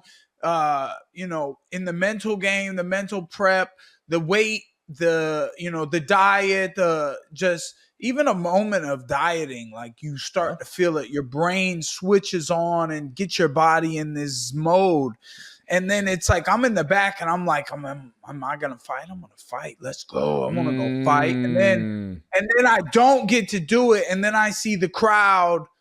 I went out for the main event and I'm like, damn, man, this crowd deserved this fight with me. You know what? Yes, they did, because what Dylan Dennis did was a disgrace. That's what that is right. And I think if you and Logan would have fought, that would have been an absolute banger compared to what Dylan did, because I actually covered that fight and I was like, what is this, right? Like that's the one thing for me. It's like, I love to hear that you gave it everything, right? Even though you weren't the main attraction of that fight, you probably put way more work in the gym preparing to fight Logan Paul than Dylan Dennis did, right? So I can see, was ready, man. I can see that kind of like you're gutted, right? Because you're out there, amazing crowd, the fight's going to be a great fight, viral, whatever it may be. And that should have been you in there, not Dylan Dennis. So don't worry. Hey, you still get opportunity, man. And then, it wasn't long after I beat up Eddie. I was going to say, Mike, to let us know. So we got robbed of what would have been a much better fight. You versus Logan Paul. Tell us right now, what would that fight have looked like? Let us imagine it and get to enjoy it just through your words. What do you think that fight would have looked like if you got in there with Logan Paul? So he did a good job as far as, he keeps his range. He plays he'll touch you with a long jab and he'll pull back and try to hit. He's got long arms, so he can loop hooks over the top if you're trying to get inside. Dylan Dennis was tough as far as he took a lot of attrition that added up over time, and he landed a couple punches. They weren't great, or a couple got through that looked like they hit Logan, and just the way that I saw that, I always say that the guy standing across from me is someone that, kind of God, it's a battle, and the person standing across from you deserves to be there. So if it was me facing off with Logan and that, he did good, but I think my ability to take shots and hit him back and then put pressure on him, put him in the corner, put him up against the ropes, cut him off with angles, overwhelm him, I would have probably let some combinations go that the ref would have been thinking about, I gotta save this kid. If he didn't go down already, he's got to stop him because I'm just hitting him so much, like Benavidez, with that combo. Bow, bow, bow. Mm-hmm. Too much pressure. Jake, I think he's a little better than his brother. He's got more power. He doesn't box as swift. He's more down to get into a fight. I think that's a really good fight. I don't know why they're trying to duck or dodge. It's because they can't get a knockout in that fight. Jake's hit me with great shots before. Not saying that he's not better than he was when I sparred him. He hit me with shots, and I just kind of, oh, yeah, come here. I smiled at him and kept coming. Now, okay. Well, I hope you get that fight because I think it'd be great. And if you do get that fight, you best believe the Mighty Gaming channel will be covering it and all your other fights as well. Okay, let's transition. So you leave the UFC, you're in bare knuckle fighting, you're on top of the world. Obviously, you probably made way more money in bare knuckle fighting than you have in mixed martial arts. Is that correct?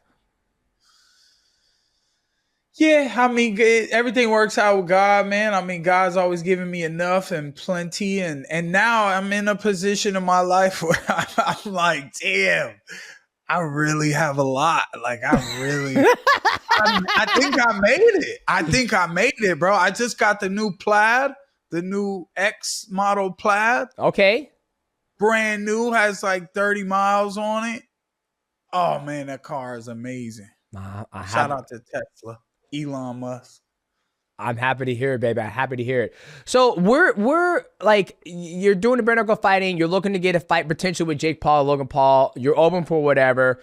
Now, what is, you're working with Kampi Panda. I know, Josh has always got something up his sleeve, working on different business ventures. What does Mike Perry want to work on? Like, what are, for me, right now I'm in this transition period where I'm focused on building my brand, focused on building the MIGHTYcast, right? Like I have goals where I want to one day have it like the Shay room, have it like the Joe Rogan podcast where we fly guests in, we sit there, we chop it up for an hour, 2 hours or whatnot, drinking some delicious tequila. What goals do you see outside of combat? Like, do you have anything that you want to try to achieve outside of, fighting? Obviously you have a beautiful family, you're raising your kids, you're at Magic Kingdom. What are some of the hobbies and things that you want to turn into revenue after you're done fighting? Yes. Yes, sir. I mean, that's always a challenge with fighting because it's like whatever amount of work I have to put into anything, it just seems so strenuous compared to like a physical exercise, which is good for my mental health, which is one of the main reasons I do exercise. Is if I'm having bad days, I'm like, fuck it, I need to go to the gym.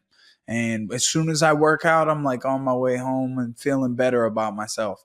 So, it's just, and that check, that fight check, there's nothing in the world like it. Like if you think about it, I know there was time leading up to the fight, months of training, whatever, but 4 minutes twice last year, 4 minutes, I made so much money in 4 minutes, dude. There's nothing like it that compares to it at all. Nothing. That is true. That is true. It's brands, it's sponsors, it's my own business. It's got to be something. There's real estate. I'm working on that. Oh my God, I had an idea last night. And I was gonna like text my people like, yo, if I was gonna do this, what is the right way to do it? And I'll break it down. But so I've been picking up golf. I really like I always golfed.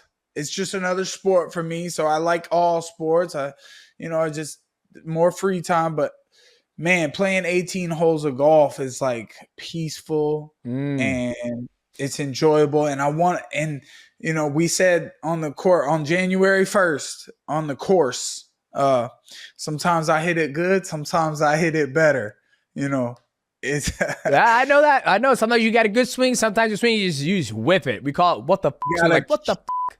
Keep up with the consistency. So I've been working on my golf a lot lately since pretty much the beginning of the year. I got blisters on my hands. I might go golf today, practice some shots with my boxing coach as well, because he's a scientific guy, but he can't golf to save his ass, and it's the one sport he can't do, so we got to practice. And I was thinking, man, if I was going to give my girl a good amount of money so she could just start something for herself, she could up with it. She could lose some of it. She could misplace some of it. She could buy the wrong things with it. She could make her mistakes in order to learn, because that's kind of like fighting, that learning curve. You get in these battles. I always told myself as a fighter, just make it hard on yourself. Go hard and take all the hard fights. Fight like you mean it. Keep trying. If it doesn't work out, just keep going. No quit. Relentless warrior. And eventually you get into this age of wisdom where you're like, now I take it as it's the easiest job in the world. Yep. I'm like, yeah, I get to go work on my mental health. I do a little sprinting, and then I put this pressure on people. Ooh, so what? You hit me. I can take it, bitch. And and you're not gonna take it. You're gonna drown. I'm gonna drown you and smother you and punch you in the face. And I win because I fight smarter, not harder. Believe it or not, I get hit. It's the smarter approach for me. I love that. I think you're right. I even told Henry Cejudo this. I was like, man, fighting is the easiest way to make money for me. Because, when you have to, when we started this podcast, right, MIGHTYcast, it's like you have to put a lot of effort into finding the right guests, having the right conversation, make sure you have the best quality image of the camera. You have to invest back into your brand on a different level instead of how us as athletes, we are typically used to getting a paycheck by getting there and taking punches or giving an ass whooping, right?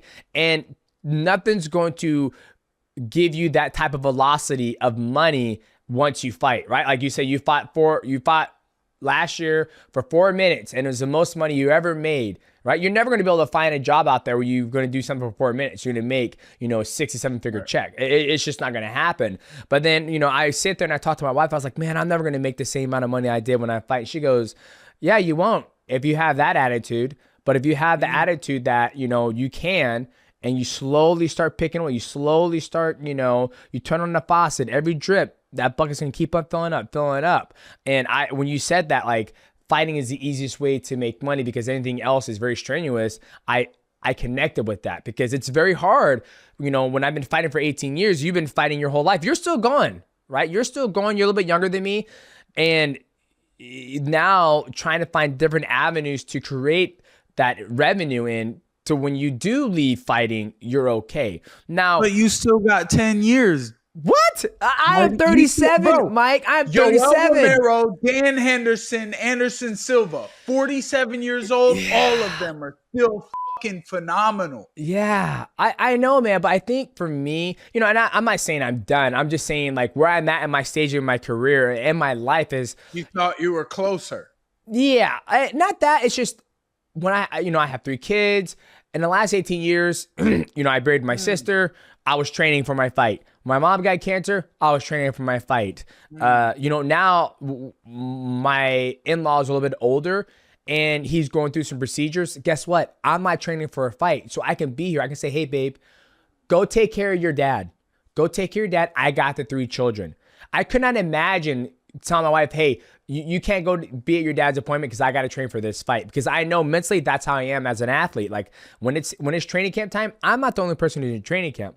My wife's in training camp. My kids are in training camp because they go off my schedule. And I don't want that for my kids right now. I don't want that. Like I'm at every single jiu-jitsu practice. I'm picking them up from school. And if I was in training camp, I can't do that. I want to get to be a dad and I want to get to be an athlete once. But I'm an athlete, a high level athlete for 18 years already. Now I want to see if I could be a high level father for, good for you. My daughter's, powerful. 5. So it's a very hard thing. And I struggle with it. It's a struggle because as an athlete, I want to still go out there and be like, pop, pop, pop, pop, pop. But there's a time where you got to turn the lights off. So, okay, that time of my life has passed me by. So it's a struggle as an athlete. And you hear other athletes talk about it as well. My question is when you finally hang them up, are you going to miss it? Ain't gonna hang them up, brother. I'm never retiring. Never retiring. This is who I am. Point blank, period. I'm gonna be an old motherfucker at the bar, knocking people out. Get away from my seat, boy. Get out of here. Get out of here. I ain't never retiring. I'm never hanging them up. I'm bare knuckle, baby. We ain't gotta hang them up. Yeah. This shit's automatic. I love it. I mean, there will come a point in time where you will be fighting for no checks because ain't no one gonna pay you when you're 85 years old, Mike. And you'll be like, you want to get him up right now and see what happens? Hold on, Ric Flair, baby. Woo! He's like 80 years old, bro. He's still out here back slapping chests for money. Yeah, that is true. I think he's with AEW now. Yeah, he was at AEW, and that's the thing. If your body could withstand the training and the battles and all that stuff, more power to you. And like I said, I watched it. I watched a podcast this morning, and they were talking about you always want to see everybody win, right? And I always want to see all the athletes, not just in MMA, but any athlete, football, basketball, NHL, you name it, bare knuckle fighting. I want to see every athlete get a big slice of pumpkin pie. Because at the end of the day, this is what we have. And I hope that I know you're going to have a long, extensive, amazing career, keep on signing checks, knocking out people. And I can't wait to see what you do outside of, combat, because I think you have a very powerful story. And I think you carry yourself very well. Not Michael, Juan's over. Mike, where can the people, find you? What do you got in the project? What do you want to let people know? This is your opportunity to tell people what you got coming up, brother. Thank you, bro. Really, it means a lot, man. You're a legend, one of the GOATs for sure. You and John Jones are like the top 2 GOATs out there. Let's get better than that. And then it's me. So it's John Jones. I love that. And and maybe Mike Tyson, and that's those guys are in their own lane. John Jones is kind of in that lane, but I think as I get older, more dad mode, I think I'm figuring, it's going to lead to something. I definitely have a lot of faith. I definitely run on faith. I just kind of leave myself open to be led. And, I try to be a leader as well. I lead the people that are around me, but I'm looking for a higher power to lead me and into something that I can make a difference and change the world for the better. And,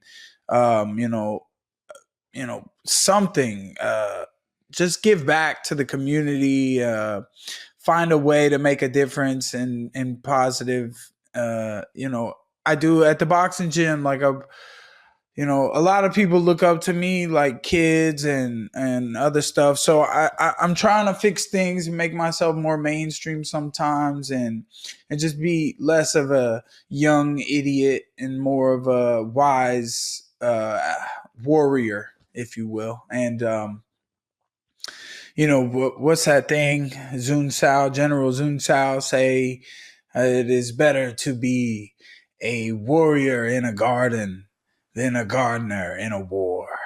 I think that's true. And I don't think you're an idiot. I think the way you've been able to navigate your career, because a lot of people are scared to leave that big promotion. A lot of people are scared to leave the UFC. They think there's no money outside of the UFC, right? You look at, I go on a handful. You look at Kyoji Horiguchi, Sergio Pettis, myself, Mike Perry, Francis Ngannou, the list just goes on, and all of us have been able to be successful outside of that.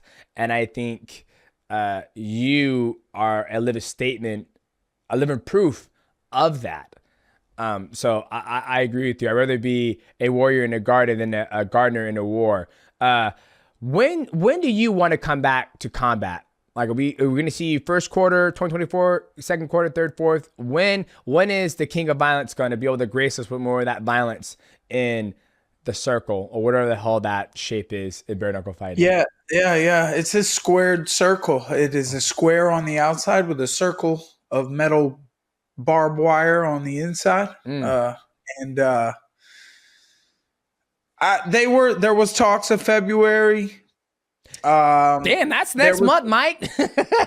there was talks of a couple fights in one night. I don't know what's going on with these silly things, but then there's other calls as well, possibly April and May is possible. But we'll see.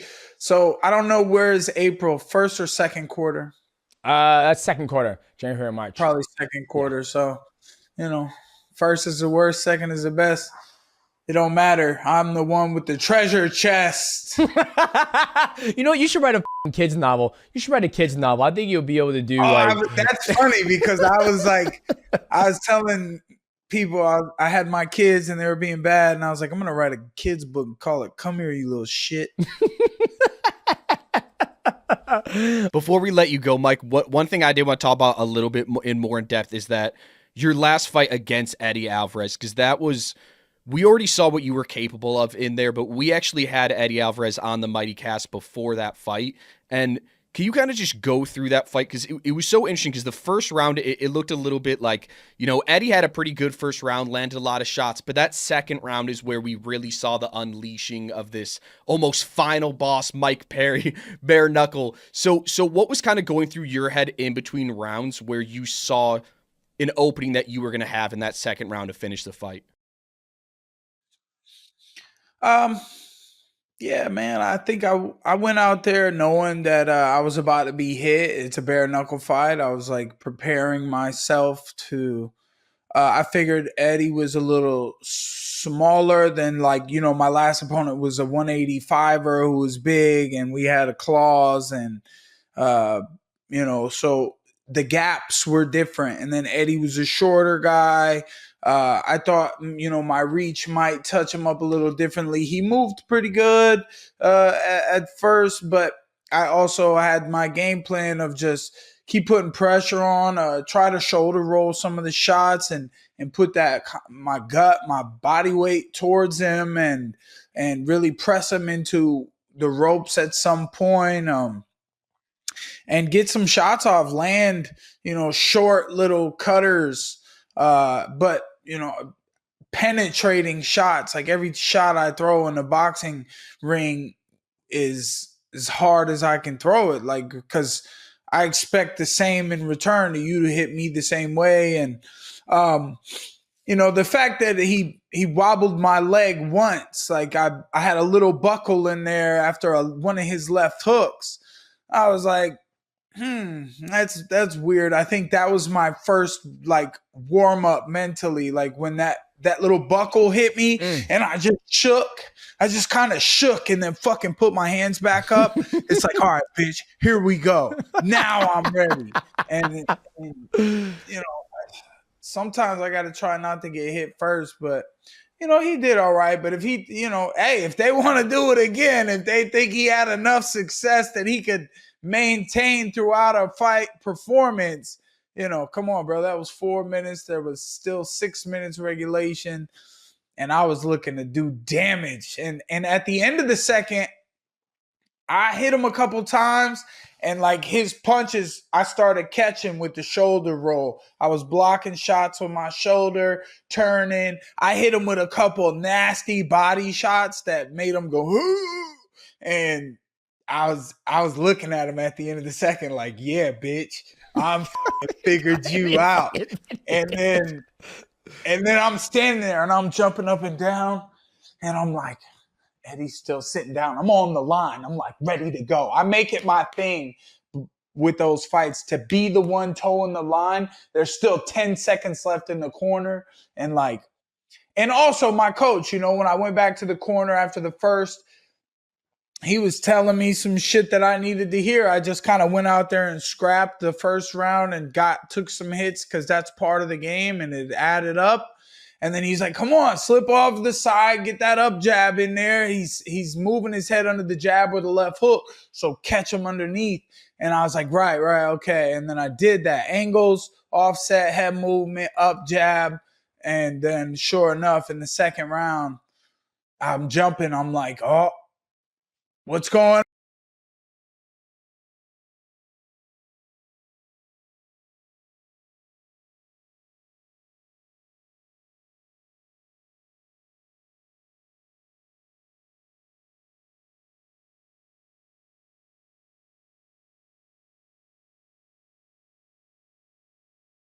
hands, but you give it. You give. No, MVP hit me with a good one. That was a good one. It was a close fight. Yeah. See, the thing is, it's funny because like MVP, you wore his ass down. Like the first round, he was happy. Like he was like, oh, he was moving around. Then the second, the third, and then the sudden death, every single round, the demeanor changed when you fought MVP, right? Where I don't think Eddie and Luke didn't get the opportunity to make it to the third, the fourth, even if there was a sudden death round, right? So I feel like all those fights that you had, the ones that like the MVP, Eddie and Luke, they're all different and they all show different body demeanor. You know what I mean? So that Eddie fight was badass. And if you guys do a second one, I can't wait to watch it because it's gonna be another banger. Another banger. Baby, free check. Free money. Easy work. Same as last time. I called it easy work. Let me go out there and beat my hands up with your face and beat your hands up with my face. It don't matter. I'm about that. No, and you had some interesting call outs right after that fight. Kind of went to Twitter and calling out a lot of people. What you mentioned, April, is there any opponents? Obviously, we don't want to spoil too much, but is there anyone that you're kind of looking forward to getting to fight in bare knuckle one day? Yeah. If it comes to that, and like, Feldman, he don't play no games. So when he calls these people, they like what he has to say. And, hey, I can't let there be no excuses. If they're showing up for a check, that's on them. I'm coming for your neck. That's what you said. You said he came for a check. I want to break his neck. Yeah, I'm telling, man. Right. I'm telling, kids book. I mean, obviously you're gonna have to, tone it down. With all the neck breaking and come here, bitch, and give me your little shit. But I think you can rhyme. You say you got the treasure chest. I love it. I'll buy a book from you and read it to my kids. Or read it to my kids. There's my money plan right there, bro. I'm gonna publish a children's book, like the movie Elf. Oh, I love it. Michael, you got anything left for this man? I know initially when you presented him with the fighter of the year, okay, maybe I laughed a little bit, but let's do it proper right now. Take out that SB. Let's present him once again, the 2023 fighter of the year. Yeah, go and get that and show it off to him. We're gonna actually ship this to you in Florida, Mike. So you're gonna.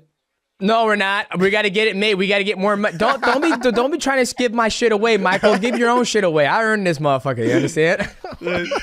But congratulations to Mike Perry for winning the Mighty Award for Fighter of the Year 2023. Mike Perry, this bad boy is yours. When we do, if the budget Wait, and this, I can't see it. Oh, you let can't me see it. Oh, Put it in the front. There you go. Right here. Is that the Super Bowl trophy? Nah, it's an SB. SB. It looks like a Super Bowl trophy. Yeah, it kind of does. It kind of does. But hopefully, this show keeps taking off and we get some actually a good budget. We can make some. And when we do, we will send you one. I promise. Thank you, man. I appreciate it. Now I just need an award from John Jones. And next time, Mike Tyson. You saw that thing? The guy had the tattoo of Mike Tyson and he's like, Mike, can I get a picture? And Mike was like, and he just walked away. Yeah, bro. Fuck. Well, Mike, thank you so much for joining us on the MIGHTYcast. We truly appreciate you. One last thing. Is there anything you want to let the audience know? How can they find you? This is your opportunity to give them your social media. Tell them. Yes, everybody. Thank you for watching the great Demetrious Johnson's MIGHTYcast and with starring Platinum Mike Perry this episode. And I am on Platinum Perry on Twitter at Platinum Perry, which is PLATINUM. A lot of stupid people don't know how to spell platinum. It's platinum.